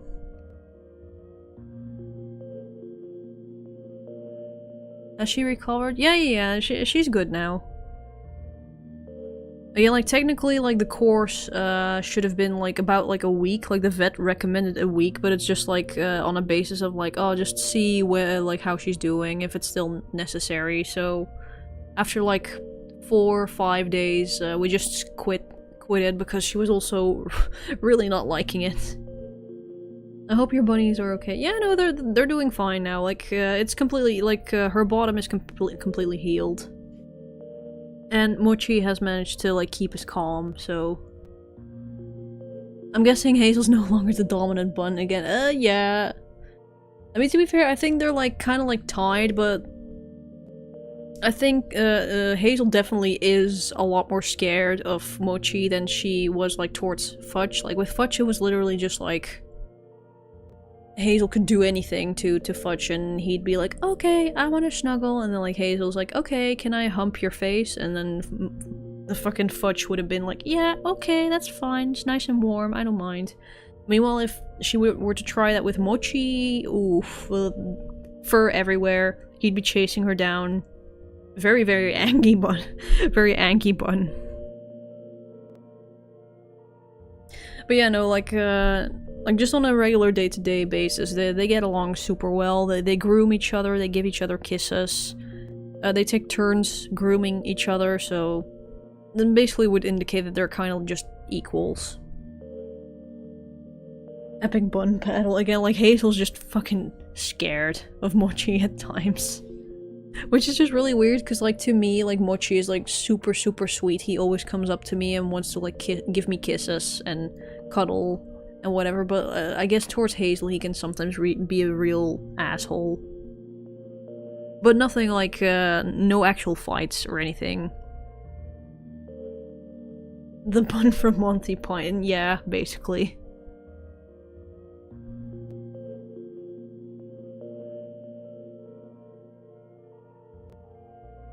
Wait, was there a point in time where Instant Dream didn't have dumb fucking unlocking conditions physically possible? I remember when, like, Cloud Floor, or like, yeah, I think it was Cloud Floor that didn't have, like, a bunch of bullshit unlocking, and I've been to, like, Fantasy Library before. I don't know about Innocent Dream, if I've ever been there, but I have definitely been to Fantasy Library back when you could go there from library.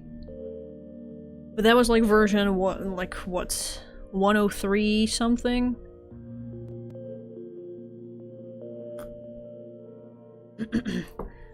What are the main differences between regular bunnies versus pet bunnies, store bunnies? You mean, like, wild bunnies and pet bunnies? Because, like, in America, the wild bunnies you have over there are a different species of bunnies than the ones we have here in Europe. And pet bunnies, or, like, domesticated bunnies, descend from European rabbits, so, like, over in America you have, like, the cottontail rabbits, but they cannot procreate with, domestic bunnies.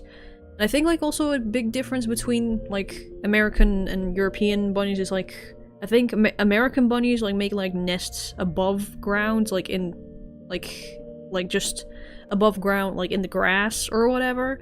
And European rabbits, and also domestic rabbits, I guess, they dig burrows and have, like, entire, like, warrens, as they call them, which are just rabbit colonies, where they live underground. Oh hey, Jojo's here. Hello, hello!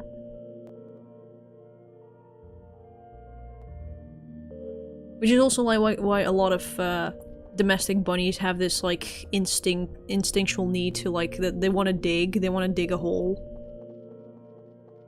Because they want to make a nice nest.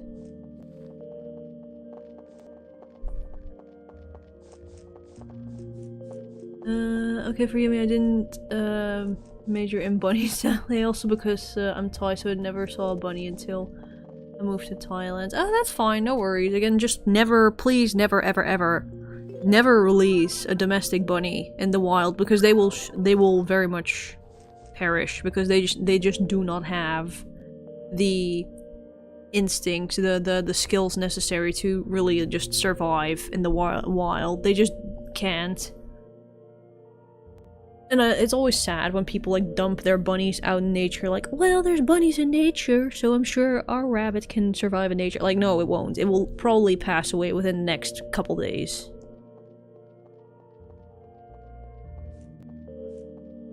Do you allow hole digging? Sorta, I guess. Like, sometimes I wake up and I get to the cage and Mochi or Hazel will have dug a hole, and like I'm not happy about it because I'm just like, if I just let them dig, then they could potentially like shift their entire like hutch, their entire cage hutch thing potentially, because you know, like of the all the tunneling and whatever. So I usually do close the holes back up and whatever, but if they've dug a little bit, I don't quite mind, like as long as it's easy to like fill back up. Plus I've also I've put a bunch of like bricks into the ground, like in particular spots where I know that like if they were to dig there, that'd not be good. Who's that jumping on the stairs? I don't know. Again, I think there's probably still like this empty space, this empty cavern space like underneath their entire hutch, because like, what was it, like 5 years ago, 4 years ago, either Hazel or Fudge or Bailey, I forgot who did it, but someone had managed to dig like all the way underneath the cage, and it was like so fucking deep I couldn't even reach like the end of it with my arm, so I ended up filling it up with like as much like dirt as I could, and then I just placed a bunch of bricks at the entry point and then just closed that back up, so there probably is still like a hollow space somewhere there, but at the very least they can't get to it anymore because there's bricks in the way.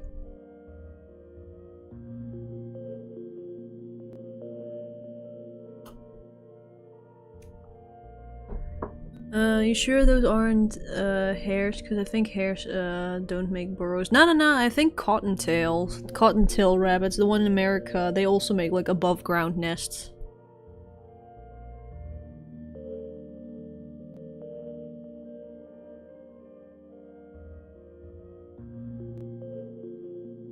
Releasing any pets sounds like a bad idea. Yeah. Where are you getting the bricks from? We have a bunch of them just left over, like in the garden. I don't know where they originally came from, but... eh.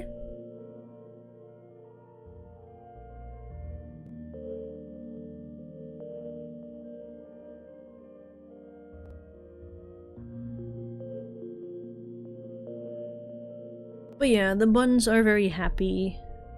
Happy and healthy.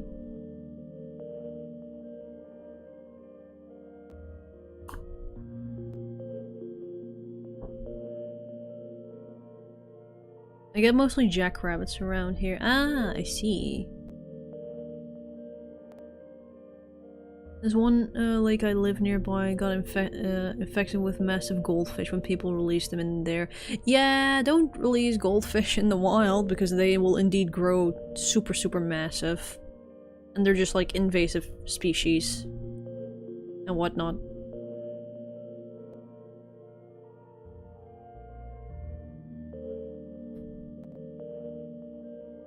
Yeah, don't release pets. Like, if you don't want your pet anymore, just bring them to a shelter.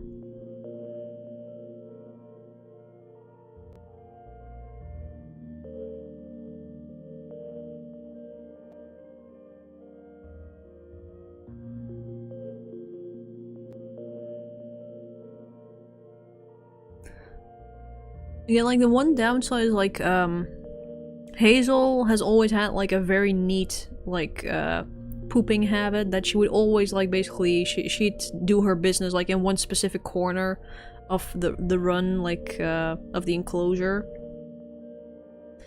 and I always liked that. Fudge on the other hand would just be dropping his poop wherever the fuck he went, because I think he was probably also a little bit incontinent due to his age. But Mochi is also like a very neat, very clean little bunny, and he also initially started pooping like where Hazel did her business, but then for whatever reason he decided to shift over to like a different corner of the run, which I didn't want to, so initially I kept on scooping up all the poop and I would keep on throwing it like where Hazel would poop, but he'd consistently keep on shitting in that one particular corner, so I was like, okay, fine, if you want to make that your toilet, I'll cut out like the patch of grass, because he was just doing it like on a specific, like a patch of grass, because I would think like Doesn't that like tickle your butthole or whatever if you do your business there? With whatever, like he did it there, so I was like, okay, I'll make it easy on you. I'll take out like this little corner of grass so that like you don't have to, you know, have grass all like scratching or like being annoying with your butthole or whatever. So I cut out like the patch of grass, plus the grass was dying anyway due to all the urine. So I just took that out and I felt like, okay, great. And guess what happened next? He stopped pooping in that corner and instead he shifted over like a couple like centimeters and just started pooping in front of the toilet, in front of the patch of grass that I cut out, because for whatever reason, I don't know why, but I was like, oh, well, is it too sandy? Is it too dirty or whatever? So initially I didn't get it, like, why do you keep on doing that? But eventually I figured, like, maybe he wants to poop on the grass, so I was like, well, shit. So, we still had a bunch of, like, leftover, like, grass sheets, essentially, because we get them, like, in these, like, grass rolls, which we then put in the run. We still had some of that left over, so I just cut out a chunk in order to fill back up the corner, because he apparently was just so insistent on pooping in the grass that I was like, okay, here you go, your grass is back, ta-da, now please shit in the corner again. And miraculously, yep, he started pooping in the corner again, so I guess lesson learned, Mochi just really wants to poop on grass. Guess I learned that. Even though the grass is probably gonna die within now and a couple weeks due to all the fucking urine, but... Reminds me when I got a second dog, she started trying to get dominance over the first dog we got. Yeah, again, I think that's probably with more, like, animals, that there's a lot of animals that have, like, this hierarchy thing going on. I have a Shiba Inu named Mochi. Oh, cute! I mean, look at Florida. People release Burmese pythons in Florida, and now they're a big problem in the Everglades. Yeah. Isn't, like, there the same thing going on with, like, lionfish or whatever, that, like, lionfish got dumped there at some point, now they're, like, festering all over the coast and whatever, and being massively destructive to wildlife.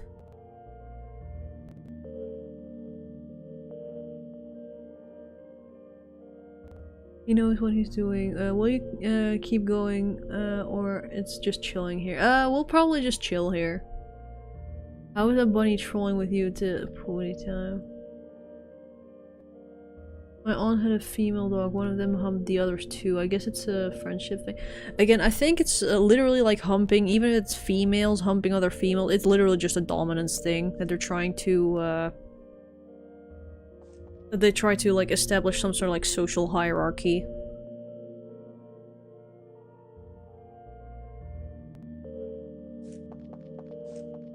Again, because, like, back in Futch's younger days, he would also hump Bailey, and Bailey is a male bunny, but he also didn't mind being humped by Hazel, so, Lionfish aren't those, venomous? Yeah, they are, but they're also very, very, like, devastating to, like, ecosystems, from what I've heard. And they spread like crazy.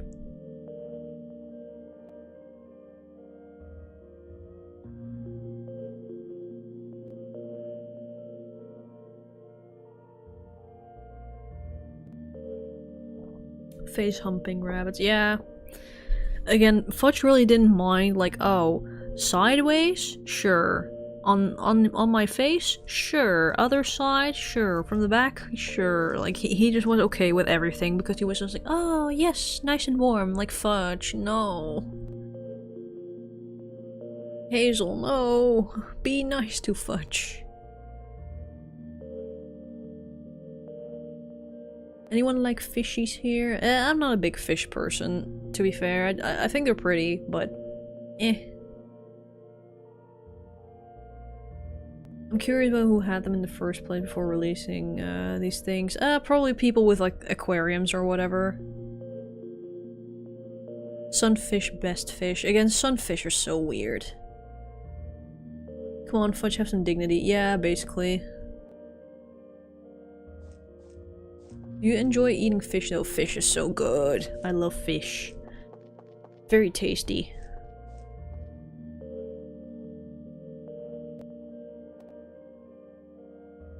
Larger than an air conditioner, Mola mola, yeah. Again, I don't know why, but for like the longest time I always thought this is a very stupid thought, but for the longest time I thought the sunfish was like mostly made up of like just solid bone. Because like in English people say, yeah, well the sunfish is a bony fish, so I was like, aha, bony fish. Made of bone, like he's just one solid piece of bone. Yeah, sure, that's why. Maybe it's just a look that just made me think like, yeah, he consists of mostly bone and flesh, and that's it. Like, then how the fuck is he supposed to float, you idiot?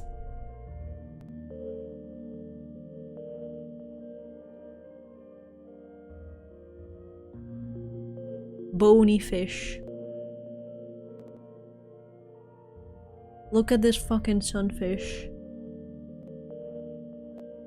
Hollow bones. Yeah, see, for whatever reason, my mind was just like, no, it's one solid chunk of bone. It's not hollow, it's just like solid bone, but it can float in water somehow.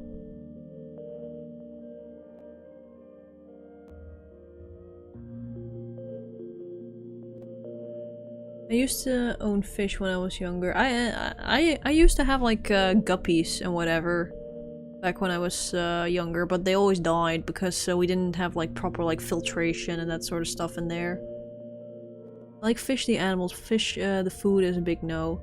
Fish the food is so good. Num num num. Give give give. I love fish. It's so good.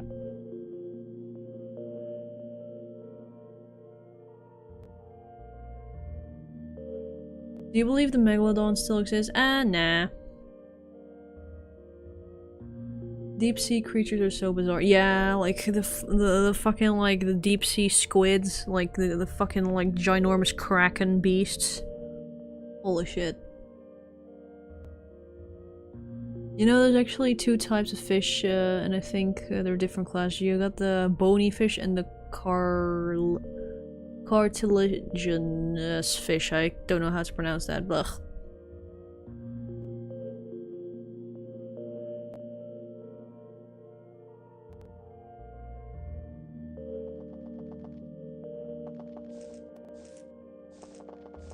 Nothing but bone on the inside. Yeah, bonefish. One massive bone.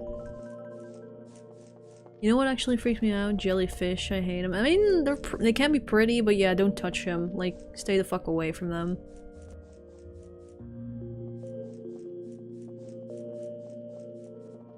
Mola mola are ancestors to pufferfish. Oh. I mean, pufferfish can be very cute. They have like silly little face. Especially when they're not like poofed up.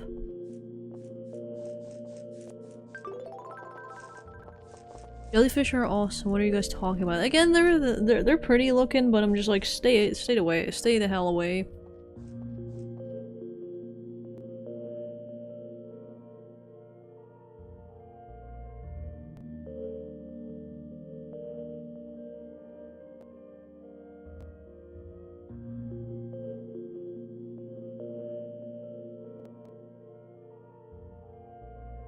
Ripping a crab open with my bare hands made me feel like a hunter with my ancestors meant to be so delicious. Again, we sadly don't really sell any crab or anything here in stores, but then again I live fairly far away from the sea, so not a lot of fish here. Which is sad. I like fish, but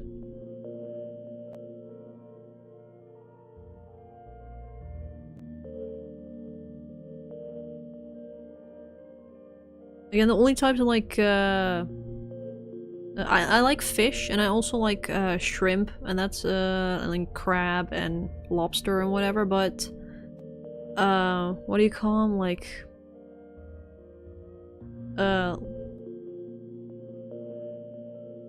the other types, like like oysters or whatever, or mussels, or any sort of like clams or whatever, I'm just like, ugh, no thank you.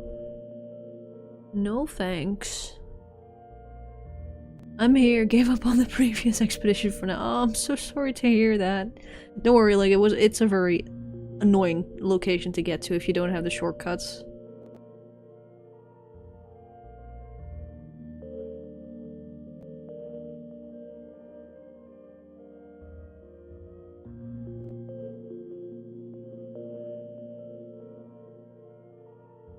You don't like eating shellfish? Nah. Not for me.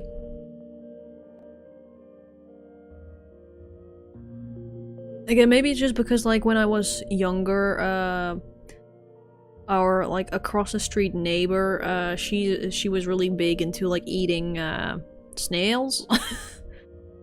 Just right from their shells, and I'm just like, ugh. I'm just grossed out by that. Maybe that's somehow translated to being also grossed out by just any animal that's, like, in sort of shell and eating them. I'm just like, ugh. One place I've been wanting to reach for a while, Old Train Station A. Did you ever check out the other YNO fan games on YNO? Violence and Bunny themed fan game. I still have to check them out. Yeah, but again, like I don't really play YNO much outside of just streams, so I haven't been able to. No, probably should though. Is she French? Nah, I think she's Flemish originally.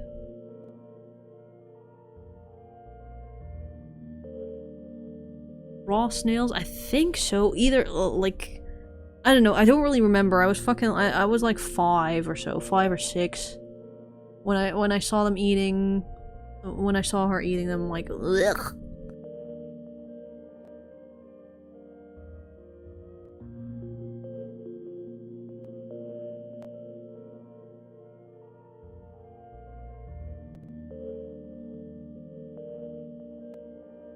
So she's a Viking. Knights are Vikings.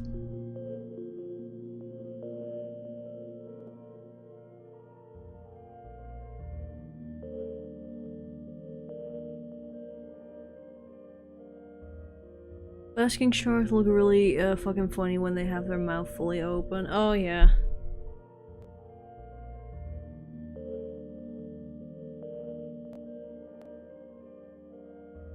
Sure, she'd get really sick eating raw snails. In that case, they might have been like pre-boiled or something, but I just, like, in my mind they looked very raw. But then again, I was 5 or 6, so my memory might not be the most reliable. Or they were like specially like bred or like whatever to be consumed. I don't know. I don't know. I've never given it a try. I'm like, no thanks.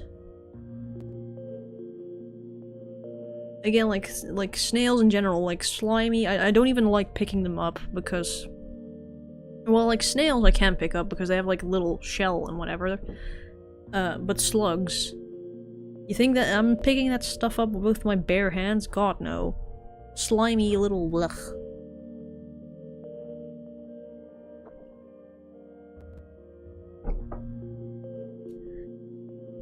Use a stick. They can't, like, slugs will immediately, like, just curl up in, like, this, like, little slimy ball, and you can't really get a grip on them. That reminds me, like, yesterday, I came across, like, a fucking huge slug. That was, like, in the bunny cage.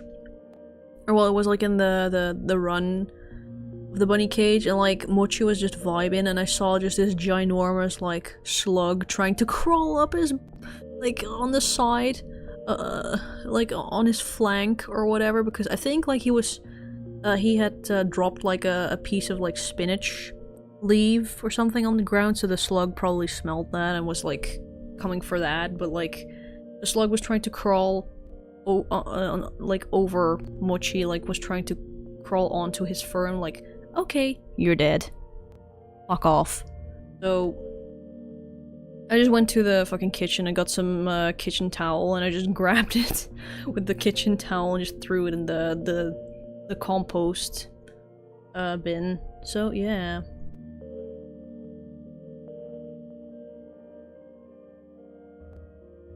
Hey you, can I ask you, do you think storytime animation is kind of dying out? I mean, I think it's not necessarily dying out, it's just that YouTube just doesn't recommend it as much as it probably did 5 years ago, because the algorithm has moved on to shorts. The slug is now compost. I mean, better that than throwing salt on it, so... Again, we used to have like this small little bucket of like just salt, which we usually would just use the salt for like during winter whenever like our driveway would be like frozen over. You put salt there and then the ice will evaporate, I guess. We also use that salt for slugs in order to get rid of them.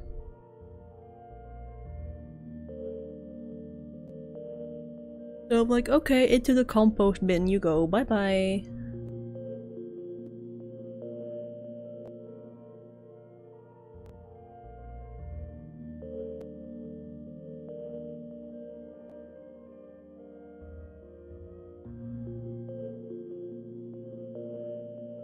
I had snails once, I don't remember it because we burned them trying to cook them. The majority of them have moved on to other ventures. Yeah, that's fair.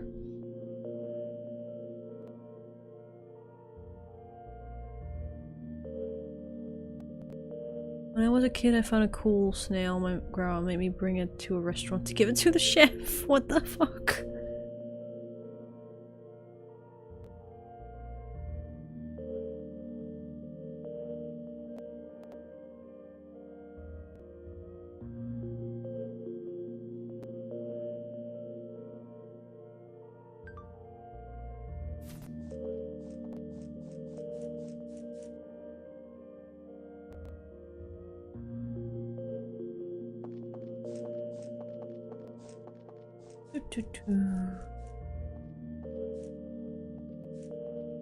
I found this storytime YouTuber called That Starfish. Oh, somebody's leaving. Bye bye.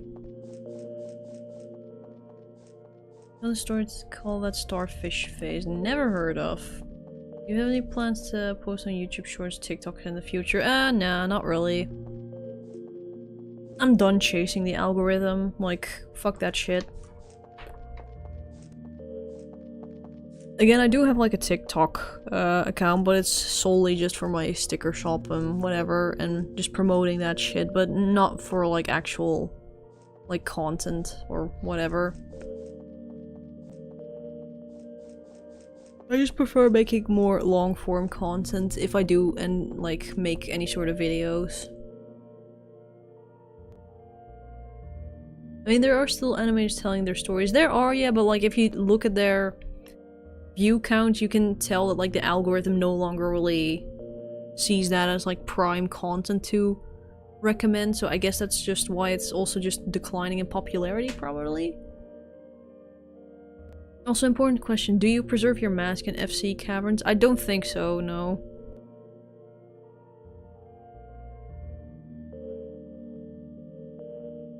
Did you know that slugs and octopuses are related? Oh, really?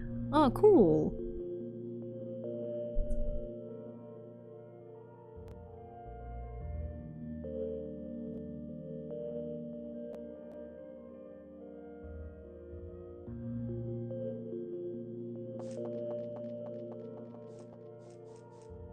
A lot of them have shifted to video game related content. I mean, I think that's mostly like Jaden Animations has gone really into like video game content.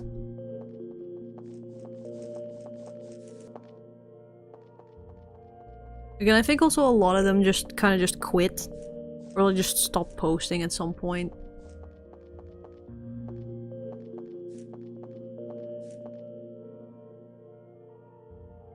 I know you can take the QXY mess through the new FC Caverns area of the bubble world. Oh, cool. Well, maybe then they also do retain in this route, but who knows? Maybe they're burned out. Maybe, yeah. Cypherden is mostly doing shorts on TikTok and YouTube. Yeah, like, I'm still subscribed to Cypherden, but I know, like, she burned herself out on, like, trying to do this thing where she would post, like, a short every single day for, like, a month or something. And now she has, like, a bunch of, like, shorts just stacked up that she releases every once in a while.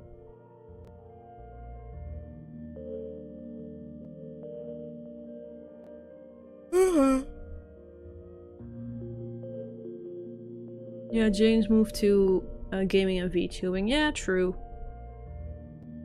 I mean, the VTubing is like still fairly recent. Cause she's been doing like video game based stories for at least, what, 3 or 4 years at this point?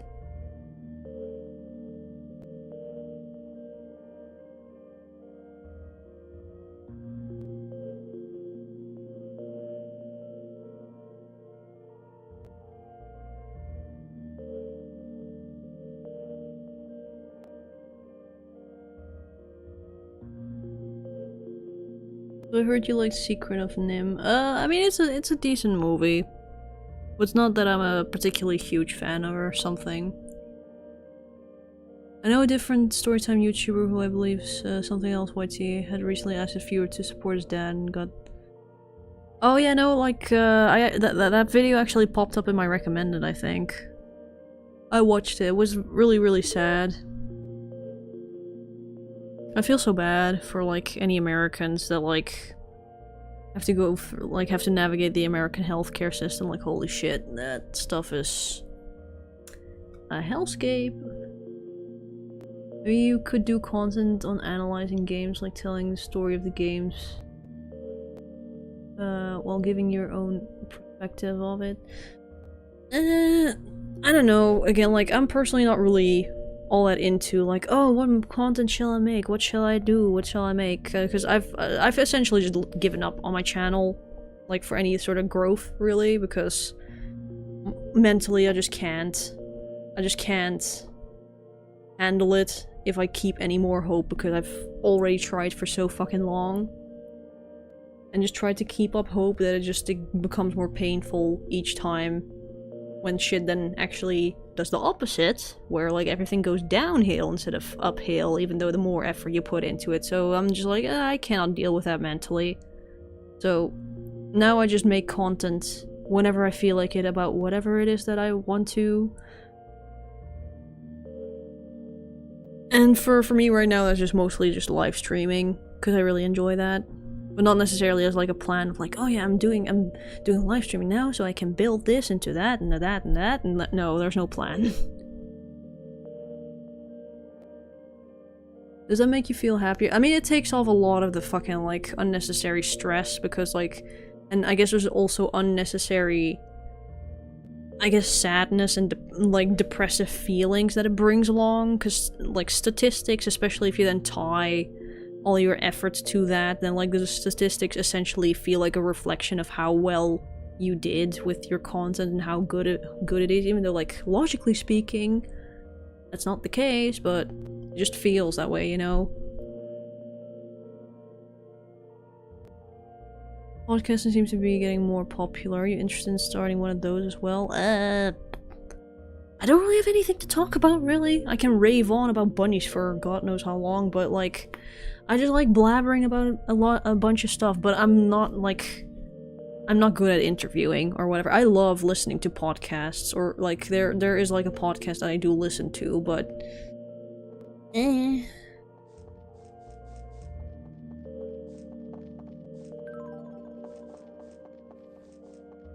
Nori, what type of games you enjoy? Maybe you could look into making videos about them. Oh wait, you posted in Tuki chat and that. Again, like thing is, I'm not a big gamer. I don't play a lot of games. If anything, like I watch movies a lot. I watch a lot of shows. I watch anime a lot that I do have opinions about, but I just feel like, oh no, people on my channel would not be interested in that. Plus, I'm also like, that's not proper content, because it doesn't have like, or at least it would need like fancy visuals in order to qualify as proper content for my own personal standards. I found a casual streamer that streams initial D games. Oh, cool. Americans have a healthcare system? Haha, joke. Funny joke.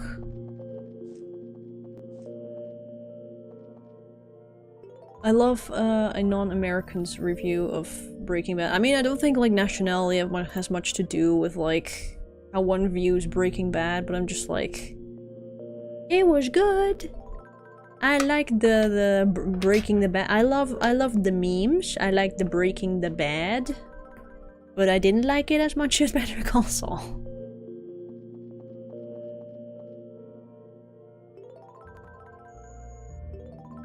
Again, currently, like I'm watching Mushishi, the anime, and I'm really enjoying that.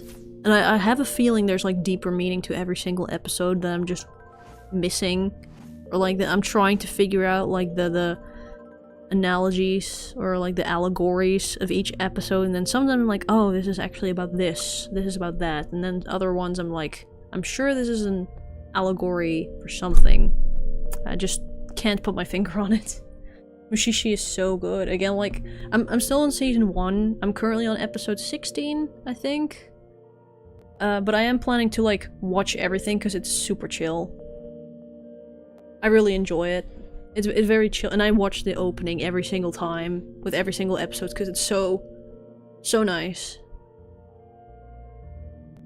Again, I actually found I found like a Tumblr post from like back in 2014 of like the artist who did the opening for Mushishi, about like, oh hey, how did you get roped into Mushishi, because like a fucking 2005 anime, how did you get roped into that? Because like the person who made like the opening for Mushishi is actually like a Scottish person, like a Scottish songwriter, and apparently he was just approached like, or like through a friend of a friend, or like he had connections, and somehow his album or EP or whatever made it to like some person working on Mushishi, and they listened to like one of his songs and was like, oh my gosh, this song, this would fit the tone of our anime, our show very, very well. So then they asked him like, hey, you good with if we use this as our opening? Like, yeah, sure. It seems a decent amount of people have watched Mushishi. I'm not one of them. I mean, like, it's a fairly, like, if people have heard of Mushishi, they know, like, it's a good show, but, like, I don't think, like, a whole lot of people might have watched it. But it is a very, very, very chill.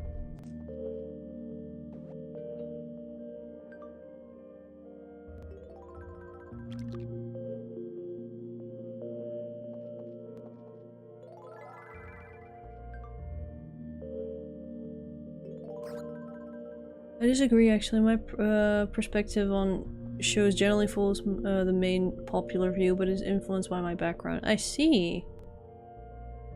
Again, I'm just like, eh. Sure, like, depending on what country you grow up in, like, you have different, like, cultural values, maybe, but I personally feel like in terms of, like, show quality or whatever, like, the writing of a show, or, like, the character, whatever, the ways a character is constructed, that, like, shouldn't be all that much of a difference. But then again, it just varies probably from person to person.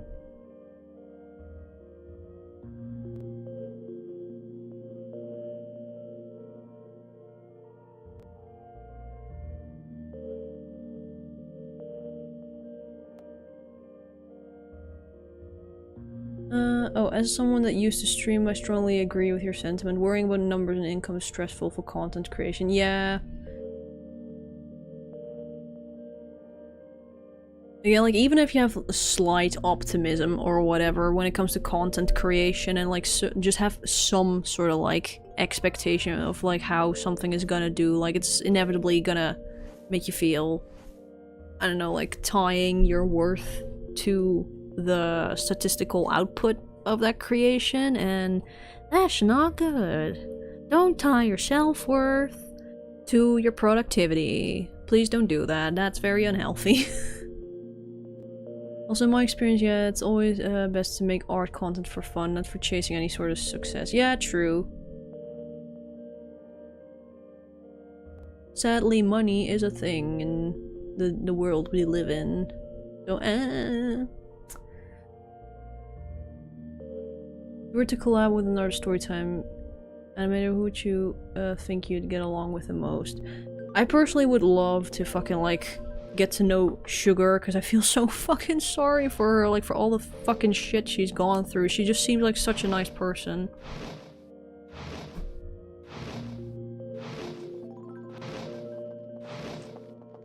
But I like she's like super like a super big storytime YouTuber, and she has like a massive like crowd of people, and I think like she's also like I've watched some videos on her like a second channel saying how she's not using Discord anymore because she's just got overwhelmed with all the attention that she got when she made a server, that people are constantly trying to like reach out to her, ping her, like trying to get in contact with her. It was just very overwhelming.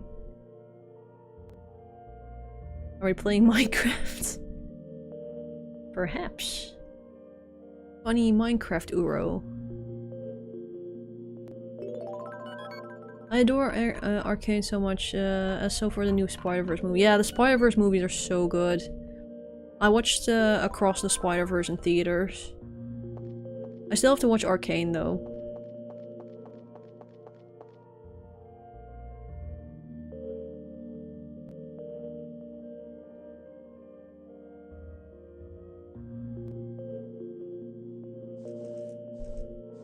Jinx from Arcane might as well be my favorite character of all time. Again, I still have to watch Arcane.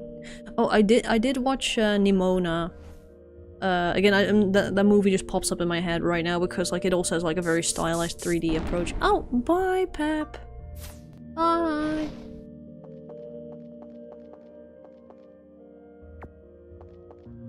Rip FC Caverns takes your mask off. No! Same thing happened with my best friend, sadly. She got overwhelmed using Discord and she doesn't talk to me anymore. Ah, that sucks.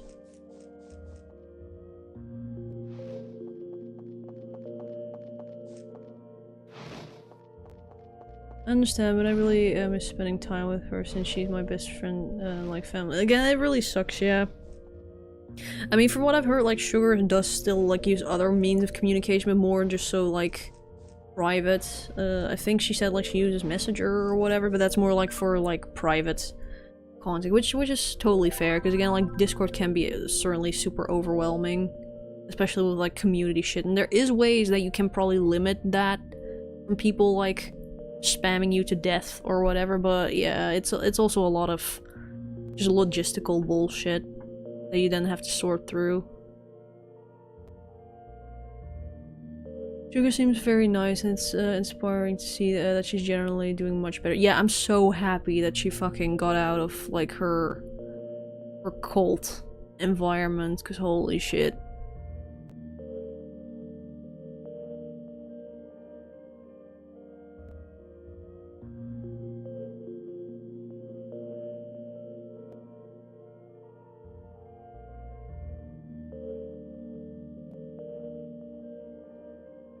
Yes, you can. You can restrict DMs to only friends and disallow people from pinging you. Yeah, again, like, but I think it's also just the efforts having to go.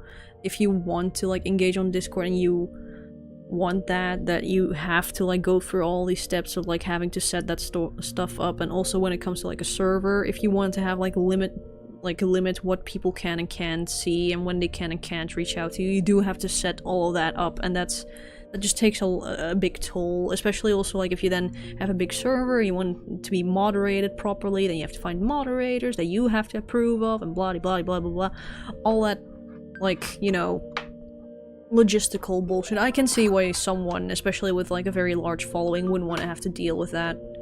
I really don't blame her.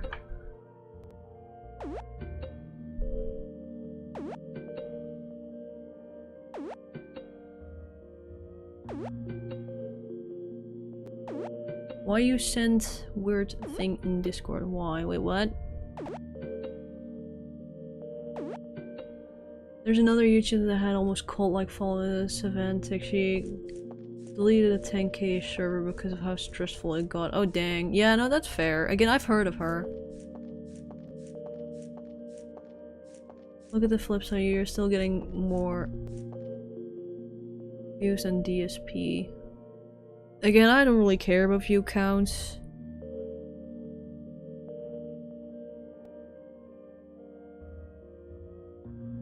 I had it like people doxing each other. Oh dang, that's bad, yeah.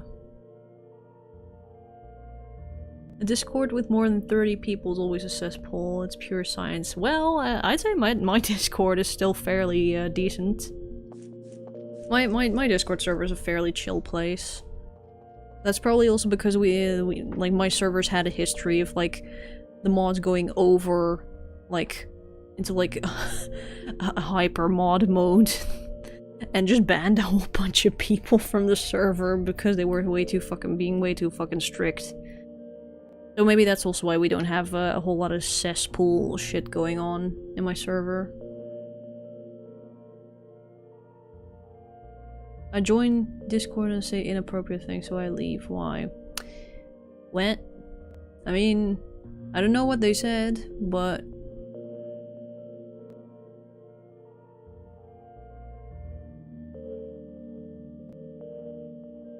I talk with her a handful of times. She's a really cool guy.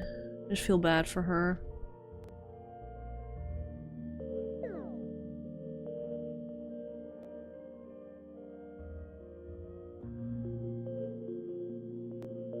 I don't mean to be rude, but it's really, but I really like to spend more time in your server, but there's people there that know me personally and they got dirt against me. That sucks, yeah.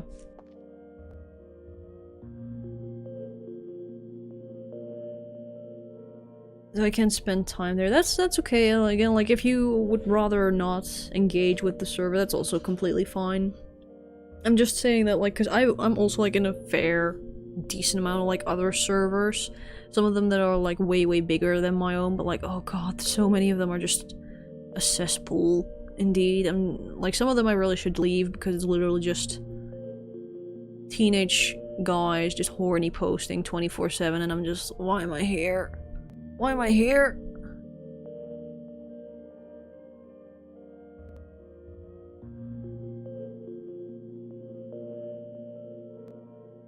I don't engage much either, that's fine. Again, just in general, I'm also not super... Oh, I'm feeling sleepy, I'll probably go now, plus I have to wake up in like 5 or 6 AM for school anyways. That's okay, no worries. Also, hello, person on Twitch, hello, hello.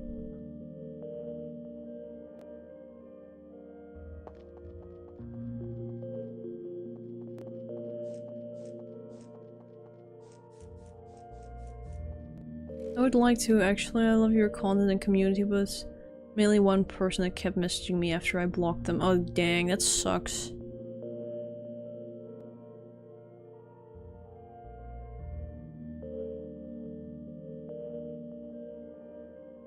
I tend to stick to small friend group servers. I'm only really active in one large creator server. Again, I'm also like in like a very small server with me and my IRL friends where we sometimes just play games together, but beyond that, like I am like in a couple like servers about either like Made in Abyss server or fucking Toho server or Doja Music server or Eurobeat server or whatever, but I'm never really active in any of them.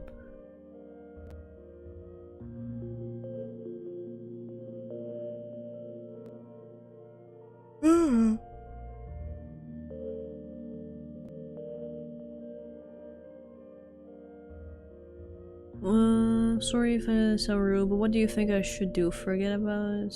Sorry, it kind of sounds pushy. Again, it's totally up to you. Like, if you don't feel comfortable, like, coming to the server because of that one person, either, like, I think if you have them blocked, their messages will not show or whatever, but still, like, if you personally just don't feel comfortable being in a server with that particular person, then you don't have to. Like, I'm not gonna force you, just do whatever you feel comfortable with. I'm not gonna tell you that you have to, like, oh, get over it. Like, no, like, your feelings are valid. It's totally understandable that, like, if a person has rubbed you the wrong way, or they said rude shit, or they're just nasty to you, that you'd rather just not engage with them, or, like, be in a social space where they're around. Like, that's totally understandable, so just do whatever you feel comfy with. How do people become active in servers?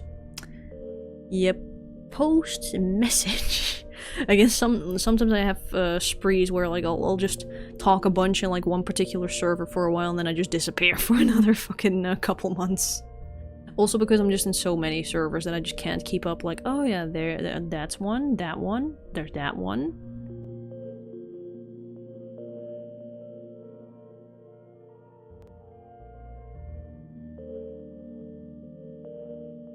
Yeah, but like they message other people trying to make me look worse wherever I go.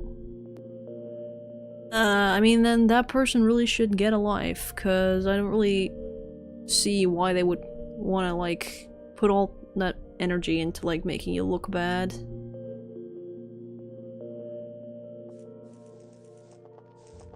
Plus, if they really do that and people come out to, like, the mods about it, like, hey, this person's been talking shit about member whatever, then they will probably get a stern talking, or at they could even get kicked or banned.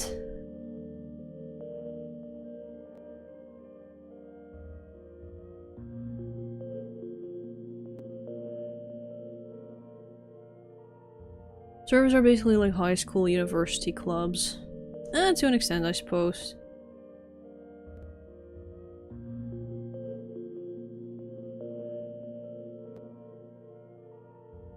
Just share memes in the shitpost channel constantly until someone connects you with your taste in unfunny memes. I mean, that's the way to do it, yeah. They're from the Savantic server. I was friends with his friend before. The only reason I'm not active is that I feel like I have to read every new message uploaded into a server and a bill so I can't be asked anymore. Ah, I see, I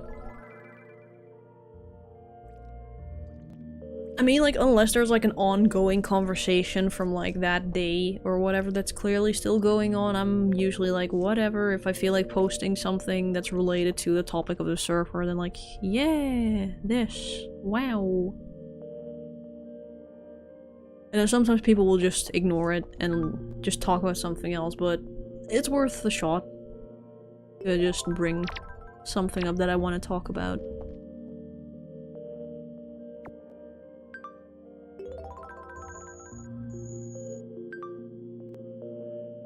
Never mind, just sorry for bringing it up. Nah, it's okay, no worries. I am here to try and give advice. Again, emphasis on try. What is this game? This game is Yume Tuki. It's a dream exploration simulator game where you just explore dream worlds and you can look at pretty stuff. And we're currently just vibing in Field of Cosmos. Thank you, Yunari. You're welcome. I like giving advice. I like trying to help people.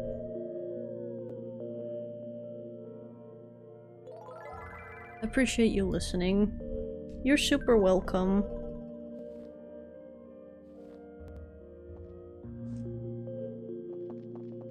I'm stuck in a room. I can't go sleep, I can't leave. Are you like playing Tuki? Because if so, you should try entering the bed.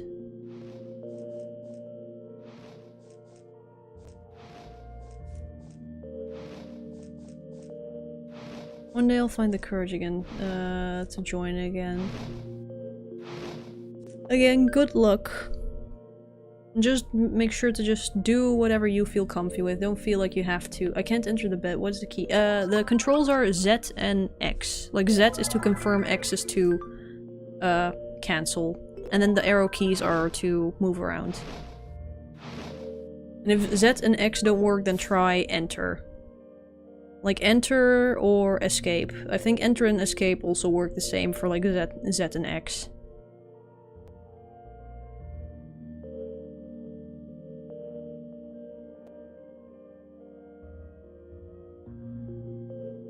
I can go grab them. You want me to bring them here? I don't know if they're like a... Wait, are you a new player or... Who are you? I don't know if they're a new player or if they're, whatever, but what key... Yeah, I don't know if they also have a username or if they're just like a unnamed player, so that's also a thing. So I don't know if you know who to look for. Otherwise, walking anywhere, will take a while. Yeah.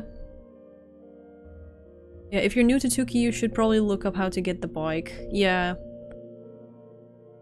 Again, person on Twitch that's currently in Tuki. Do you have like a username set for yourself in the chat or something? Because I have a couple people here that are very more than happy to come help you with like getting everything. Oh, it's you! Oh, okay. It's a scribble, what, Scribble? Okay, it's Scribble, okay. Okay. So, Nato said that they're very more than willing to come help you. I don't know where exactly you currently are, but...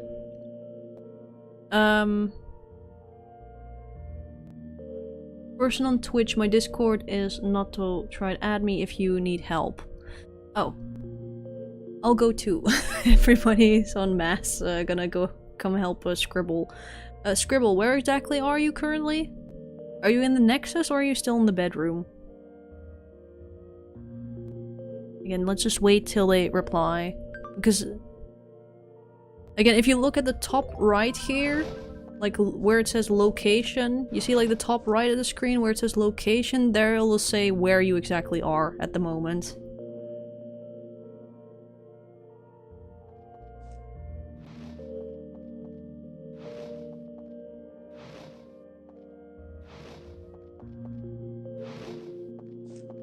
Uratsuki's room. Okay.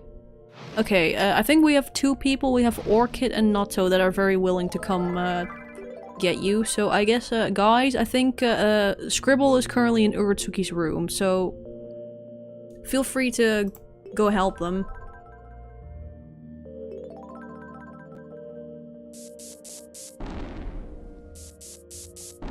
Again, I think they're still like in the actual like in the awake world, Uratsuki's room, because it's a Uratsuki's room instead of Uratsuki's dream world. So Scribble, just stay there, and there's two people coming to help you. Again, people are always super happy to help newcomers.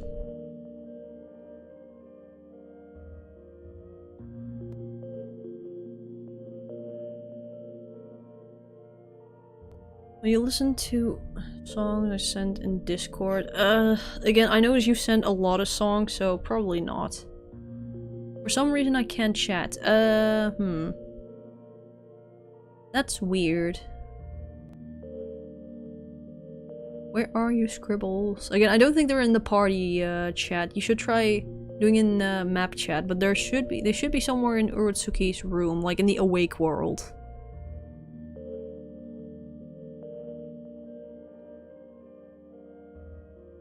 Ooh, FC Cavern will be a bit tough with other effects too. I mean, if you guys want to try and help them with just the bike and the ferry or something, that would maybe be nice. And also explain to them like how the saving system works.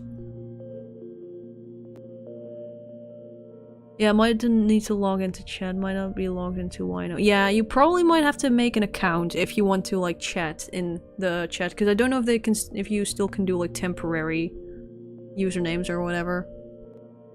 But basically in the top right there should also be a button that says login or register or whatever. I think with login, and then you can like you can register satisfying kabooms. That's where you can like set a username and make an account.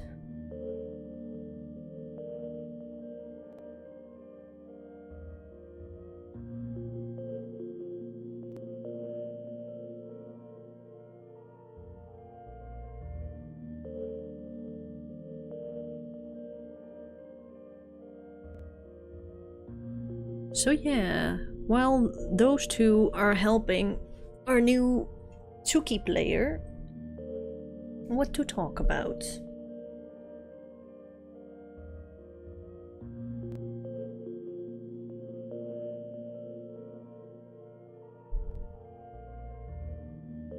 Every time I boot up Wino, my temporary username still displays. That's weird. Like, are you logged in Wino? Because in that case, like, it should just display your regular username. I believe you can do a temporary username to chat, but it's probably safer to create an account. Yeah, true. Account is always helpful. Especially with, like, badges and all that, if you want to do that.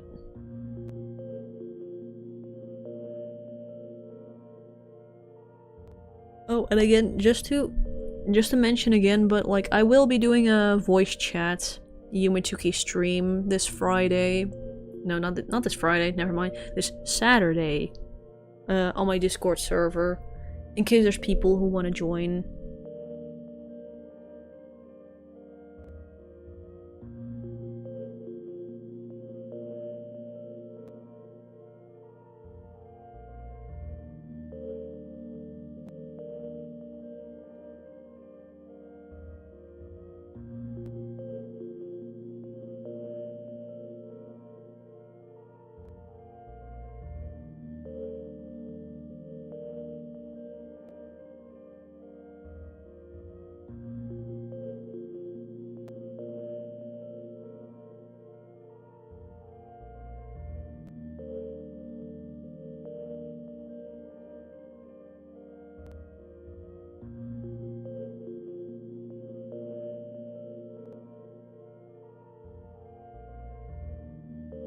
I'm curious to know, do you talk to any other content creators? I've talked to a couple before, but usually it was just like a one-time conversation that just ended at some point and just never got picked back up again.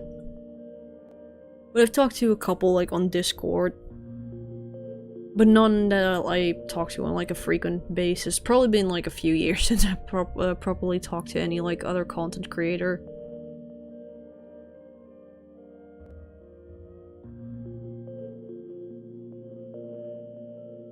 I have to log into YNO each time I boot up YNO. This is why my temporary username displays. Ah. That's weird. I know like in the desktop client you no longer have to like re-log in every single time.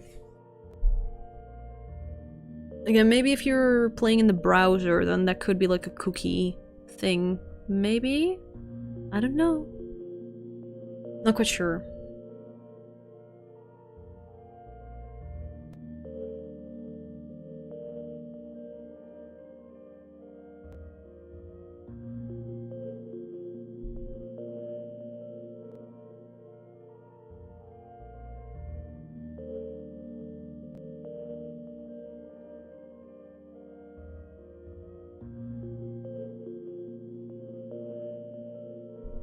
I'm playing in browser. Also, there's a desktop version of YNO. There's a desktop client, yeah. Basically, it's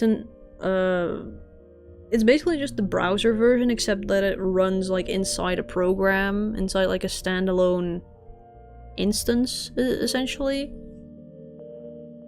So that way you don't have to play it like from your browser. Again, I don't know if you're in my Discord server, but if you are, then like in the Yume Tuki channel of my server, I have a pinned message with a link to the desktop version. And otherwise, just try browsing for YNO desktop client. And there should be like some GitHub link somewhere.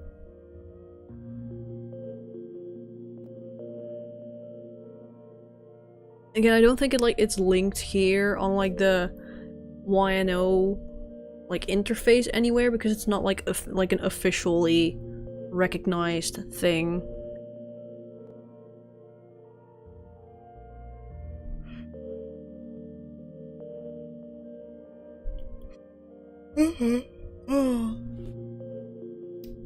Oh, starting to get tired. It's almost midnight.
Do you have any anime that you're currently watching? Yeah, like I mentioned, Mushishi. Very good anime. Give us 10 minutes, we'll be on our way to Field of Cosmos. Oh, sure. 10 minutes I should be able to do.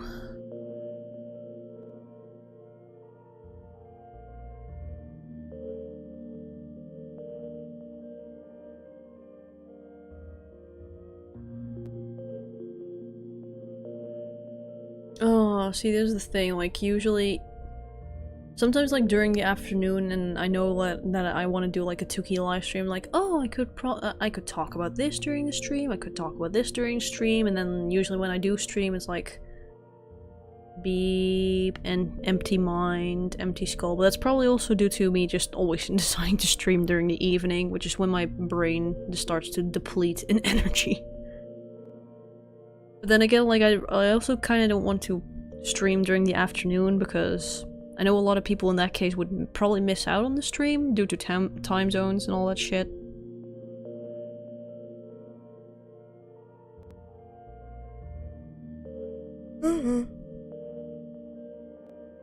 Just script your streams, yeah. I mean, at the very least, I probably should just take notes somewhere of like, oh yeah, topics I can talk about, because I'm always like, okay. Because usually if I just go along with chat, it usually just, chat usually devolves into like talking more about Tuki worlds or we talk about food.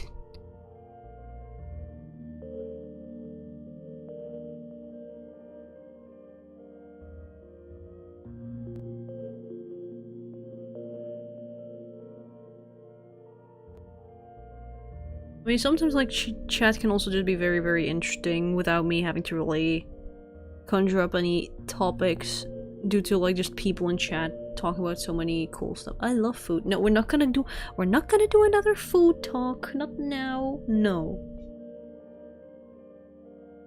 I refuse. Did someone say no? Shush, you guys didn't hear anything. We haven't even mentioned Cheese One in this stream yet. New personal best. New record. Food. No. No.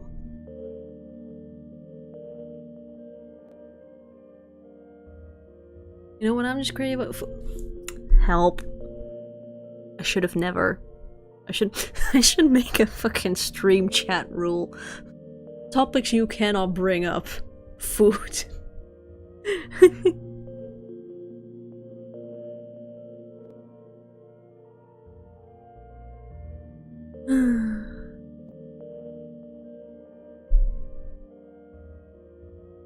You can tell us what to do. Watch me ban everyone. You should become a food reviewer. No, because then everybody's gonna disagree with me. I'm like, oh my gosh, this is scrumptious. And then everybody else is like, what the hell are you talking about? This is absolute ass. If you're with goofy people, like during VC, you seem very fun, straight man, part of the group. I mean, I just like talking about stuff. But it depends like how the other people like also are behaving or acting. The same goes for like chat.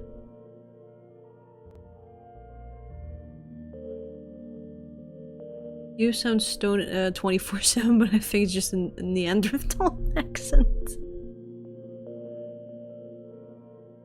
I'm sorry that my accent is that fucking bad for you.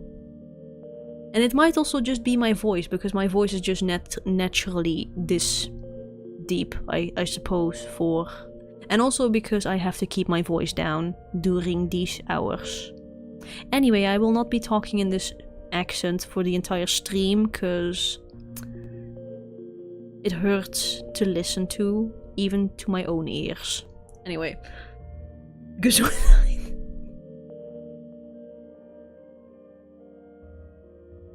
Again, I would talk louder, and I probably also sound a bit tired, but that's 1, probably because I am. 2, because I want to keep my voice down. 3, I just have like a naturally like low sounding like voice. My vocal range is very low. So there you have it. Oh cool, Tuki's dying. Oh yay! Tuki is having a stroke. The accent's so bad that Tuki's left. Oh no! They cringed themselves out of existence. My internet died, I lost the new players. No! Why am I always waking up? Oh no. Oh, people back, people's back. I'm, somewhere.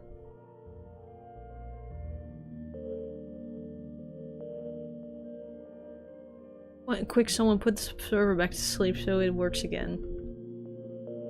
No! Come on, connect, bitch. Are they updating the game? Because sometimes, like, if it's prolonged connection like this, there's like a broken, prolonged connection thingy going on, then sometimes they are updating the game.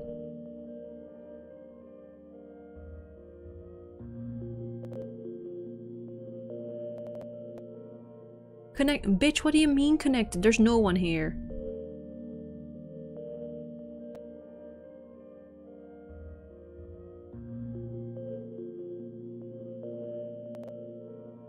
Oh, I see a person and they're gone. Yeah. I'm gonna take this as my cue to leave. I'm passing out. Oh, that's fair. No worries. What do you think of Chuck McGill as a character? Oh, I fucking hate Chuck so much. Fuck Chuck. Even though, like, also fuck Jimmy, but...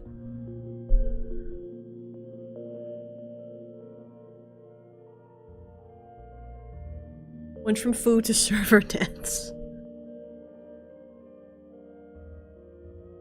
Chuck is amazing. No, I hate him as a character, but again, like, he's really well written, like, whatever, but I don't know, I just dislike him as, like, a personality. Let's say that. Like, I hate his personality or whatever, but I do acknowledge that he is very, very well, like, constructed. Better fuck Chuck.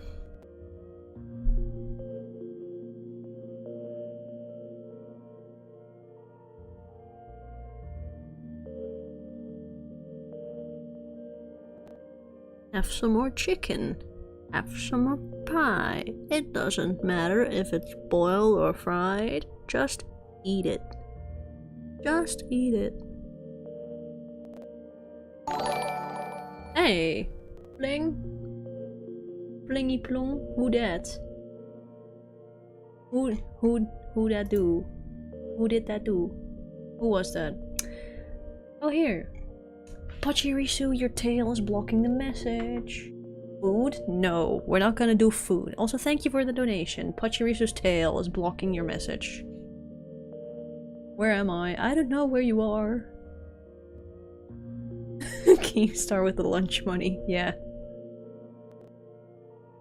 Can we agree that Kim is the best character in Better Call Saul? Yes. Again, I love Kim. She's such a great character. Like, I felt so fucking bad for her, like, in, like, the last couple episodes. I don't know if people have seen, like, the last 4 episodes of, like, Better Call Saul, but dang, so sad to see what became of her. But it's also kind of logical, given, like, everything that happened. As the older sibling, do you see your worst aspects from Chuck as well? Again, I wouldn't say, like, every sibling dynamic is as, like Jimmy and Chuck.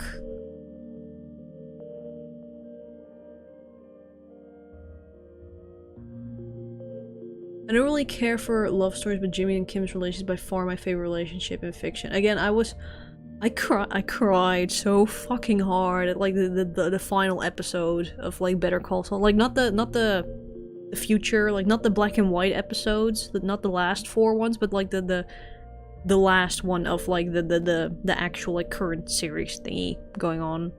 I cried so hard. You're surrounded by ghosts. I think they're trying to update the fucking game. Don't worry, guys, I'm still here. Oh. Oh, and gone. Black and white episode. Yeah, like the last 4 episodes of Better Call Saul are ones that like kind of just either take place in the present, in the future, or in the past, or like post Breaking Bad, pre Breaking Bad. It's all like all over the place with time skips and whatever. So those last 4 episodes are best watched after you've also watched Breaking Bad.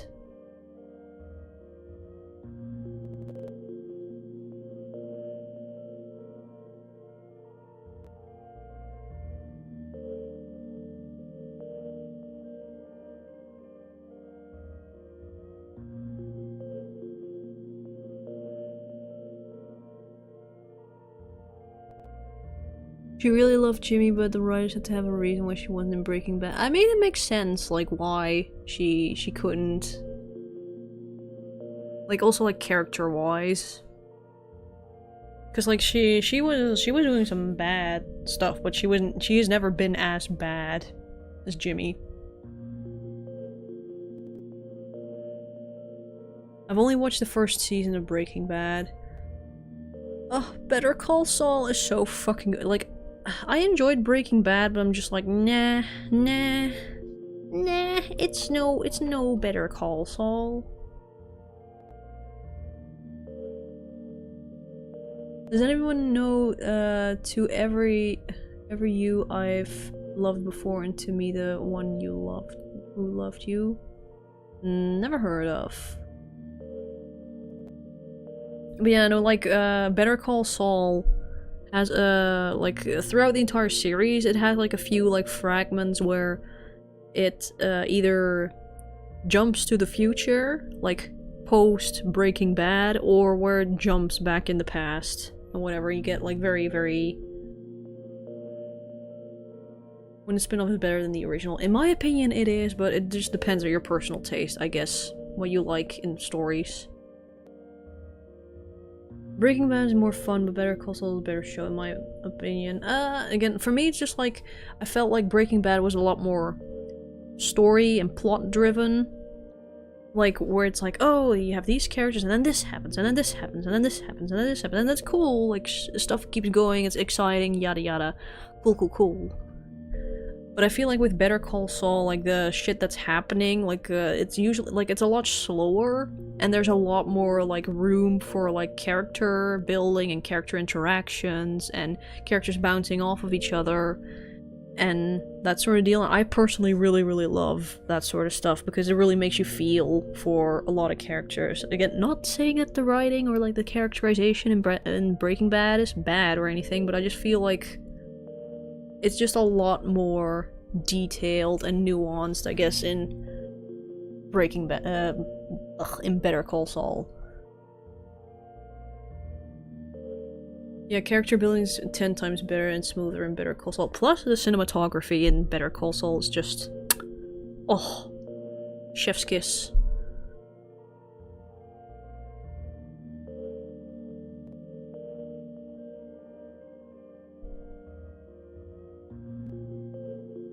I watched it with my girlfriend at the time, and man, it became one of my most personal shows I've ever seen.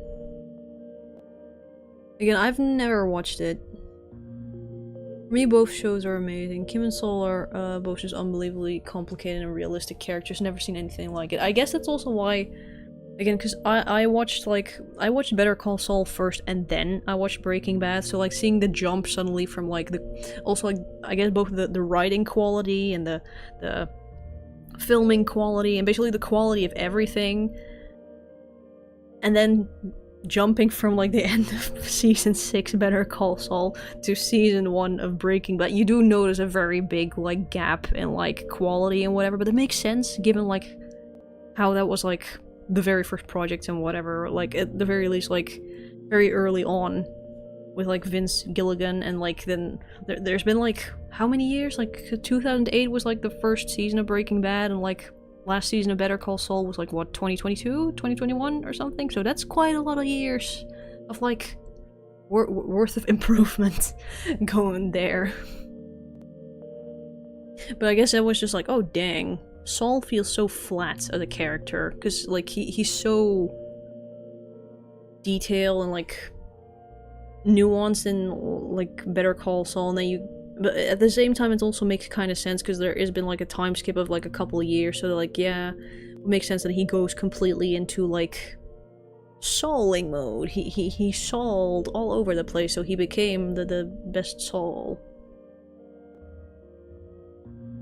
Sorry, my mother turned off the internet in the middle of the journey. Oh, that sucks.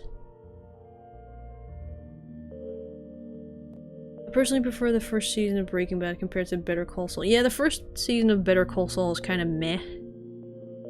But dang, after that it gets so good.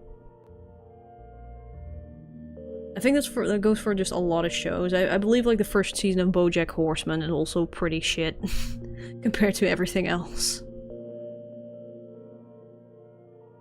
Can you ask Scribble where he went? If he's still online after all that? Again, like they said that their mom probably turned off the internet while they were playing.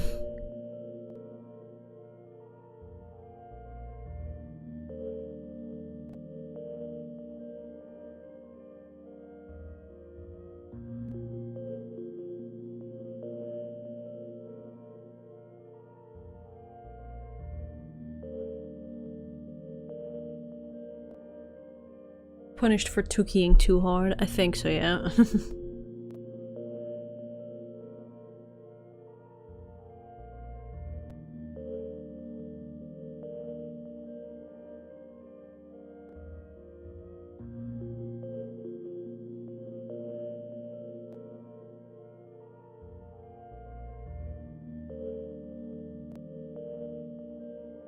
First episode of Breaking Bad was already a good impression for me, to be honest. Again, maybe that's also like just my own fault, but just I was just kind of just expecting, like, part of me was just kind of expecting similar quality to like Better Call Saul.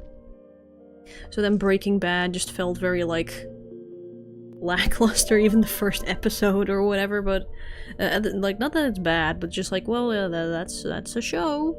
This is a show. I'm just gonna watch this because this is the follow-up to like the Better Call Saul, the Breaking Bad universe, so I'm interested to see when I'm gonna see characters that I know and then like, oh my gosh, it's Tuco, I know him, oh.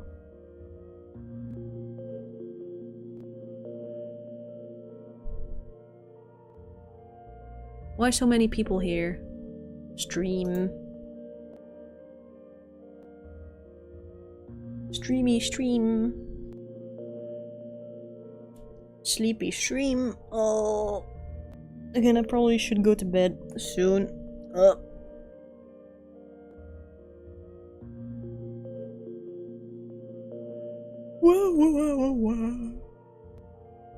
If you're going to Star Wars, please don't make the same mistake as I did with starting with the prequels. I probably will never get into Star Wars because I'm just not really big into like space battle stuff. Doesn't really appeal much to me. I think I found Scribble. I think we can get him there in 50 minutes. You could try, but I might be snoozing by then. Oh. Super tiny bench, yeah. Tiny ass bench.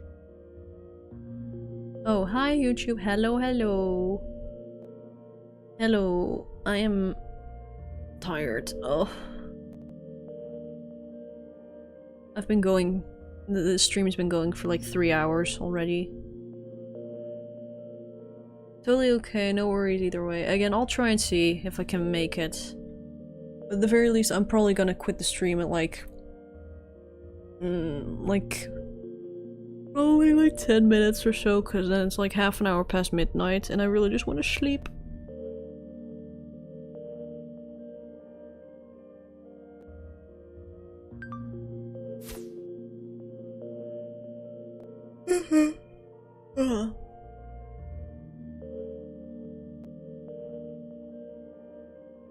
I slept 3 hours last night. Oh dang. My head is throbbing. Yeah, I don't blame you, cause 3 hours of sleep is not a lot.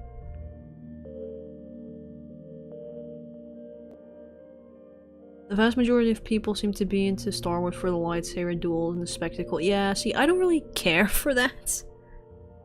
I like good characterization. And I like I like it when writers can make me feel for the character. And I want them to make me cry. I want them to have me sobbing.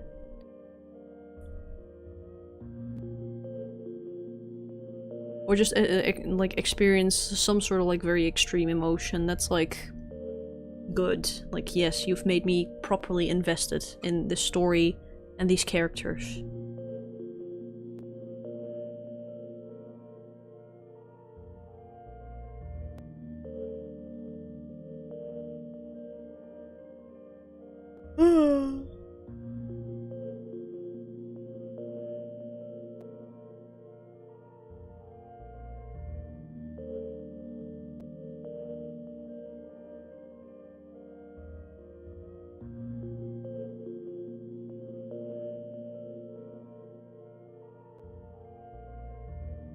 Blame the sequel trilogy was written by fanfic writers.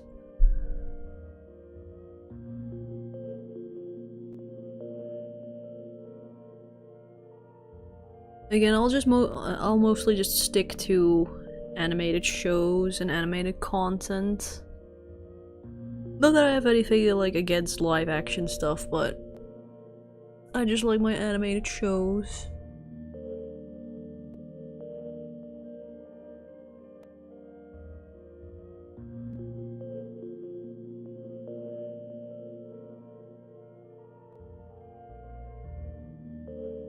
Yeah, I'm not super into live action for some reason.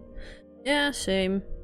Unless there's people that said, like, have indicated, like, oh, this is such a fucking good series, you really should see it, like, Breaking Bad or whatever. I'm like, yeah, sure, I'll check it out, but generally I'd rather just spend my time watching a good animated series.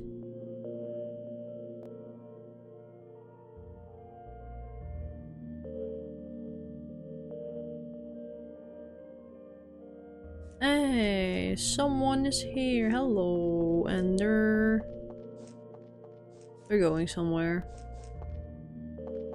Hello, who dis? Are they in chat? Or is this just another random person that decided to stop by?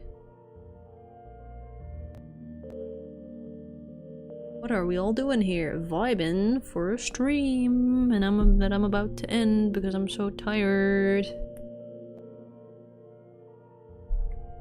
Stream. Just...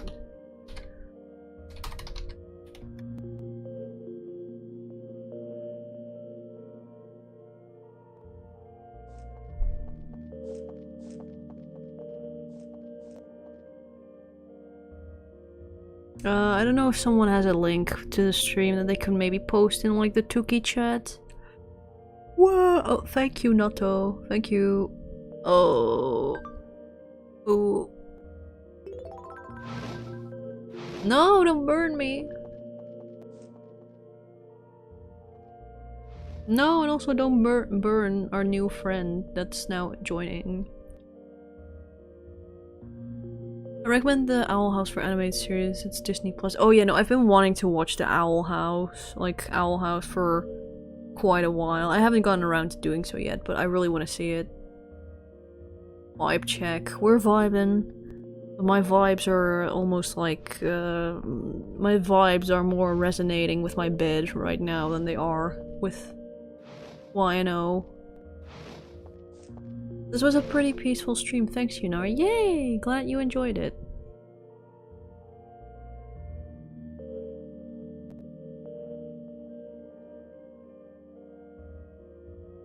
Have you considered making a badge for any of the YNO games? I haven't yet, but that's also because I haven't really dabbled in pixel art for like 10 years or so.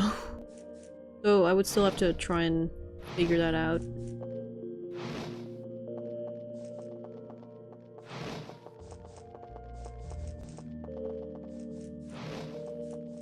It'd be great if we could host a watch-along on Discord. Again, like, watch-alongs are fun, but like, especially when it comes to series or whatever, you'd have to do the entire series or else people are just not gonna be able to keep up. Plus, I also just don't like it when people would, like, when they're constantly interrupt or something, so I usually just prefer to watch movies and such on my own. We're in FC now. You're almost there. Almost. Oh, if people are still looking for like a nice animated series that, again, like this is mostly like if you're, if you like seeing animated content that specifically focuses on like women's issues, then I highly, highly recommend Tuka and Birdie. It's like a comedy-esque show. It's like similar art style to like BoJack Horseman, but it tackles a lot of very like heavy subject matter, but then like from like women's perspective, which I really think is very, very nice to see because it's pretty rare, I'd say. Unfortunately, it only has 3 seasons. I really wish it would have more, but it sadly got cancelled, so rip.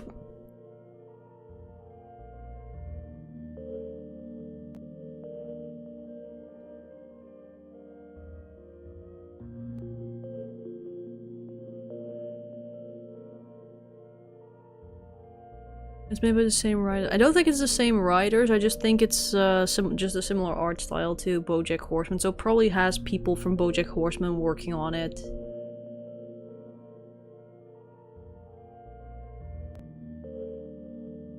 Would you like to try link click for first time Chinese animation? Wait, what?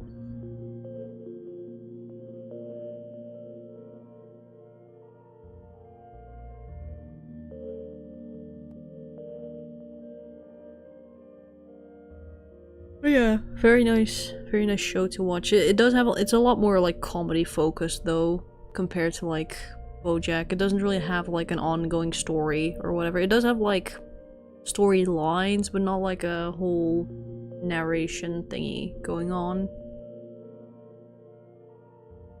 My phone's on 7% battery. Hey, same as my brain. My brain is also on 7% battery. It's a Chinese anime called Link Click. They aren't asking you to click a link to see. Yeah, I was like, wait, what? What? I've not seen it, no.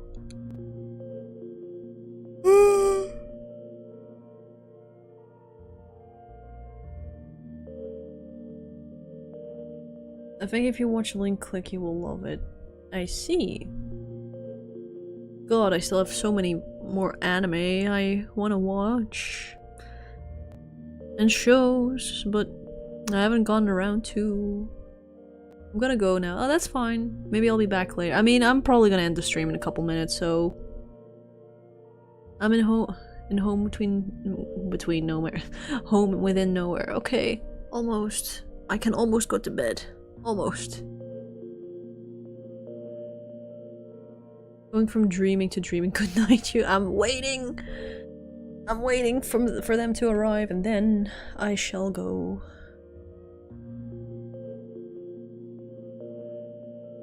Thank you for the stream. I really need it since I was feeling bad today. I hope the stream at least make you feel better. Night night. Bye.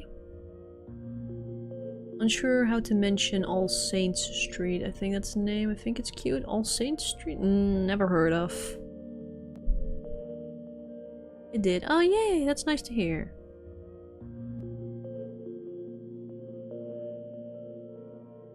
What's good with most live action shows is that you don't miss much when watching while multitasking. It depends on the type of show, I suppose. I guess if it's just like a lighthearted comedy thingy that's live action, then yeah, you can just put it on in the background and whatever. But like if it has like a through line, like a plot, I feel it's kind of just, I don't know. If it has like an intricate story where like both the visuals plus also like the audio matters, it's kind of like a disservice to just put it on the background, in my opinion. Which is why I personally also just prefer putting on YouTube videos in the background instead, because those usually don't really have very essential visuals that you have to look at. Unless it's like an actual like animation video or something, but usually if it's just a video essay or something, you can just put that on the background. But like for shows or whatever, I feel it's kind of like a disservice. And I guess, like, at some points, probably even, like, especially if it's, like, animated or whatever, it's, like, very insulting, in my opinion, to just put it on in the background and just not really look at it or something, or just not be fully engaged with it. But that's just me. I remember when I gave my BFF, a bit of the birthday cake recently and they decided to eat it after a bad day and the cake made their day. Oh, that's nice to hear. Like, and just the smallest small things can brighten people's day, so that's really nice. That's very nice to hear.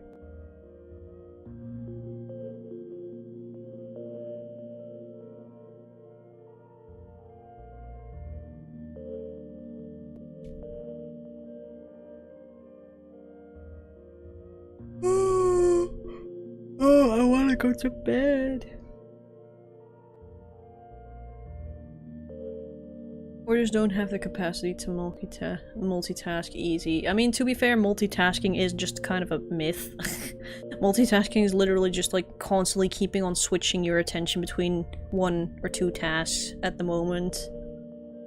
Just rapidly keeping on switching between the two, so it feels like you're doing both at the same time, but in reality you're just doing both half-half. Go to bed before bed goes to you. Oh no, my bed! It's coming for me! Oh no, it's about to eat me! No! The blankets, the covers, the blankets, my pillow, they're floating towards me. No! We in the field. Yay! Again, we're all the way at the little house.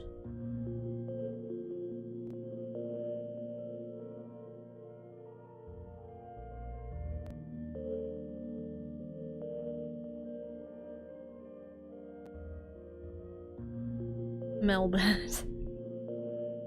Hey, yay! You guys are here, yay! Yay! You guys did it! Nice! Awesome! Oh!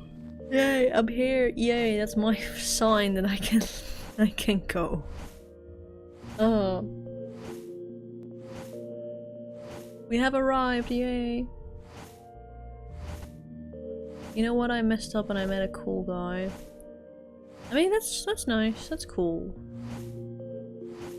There are like 2,000 worlds in this game. I mean, technically I think there's like 900-ish, but yeah, there's like 2,000 plus different like maps that you can visit. Some of them are all part of the same world, some of them are just a singular world. Some are multiple worlds. I'll be on a bit longer. We are heading to the rainy apartments right now. Oh, sure. Definitely play more. Use the wiki if you need to navigate. Yeah. Plus your stream isn't loading. Add plus your stream isn't loading. Oh, that's Twitch's fault.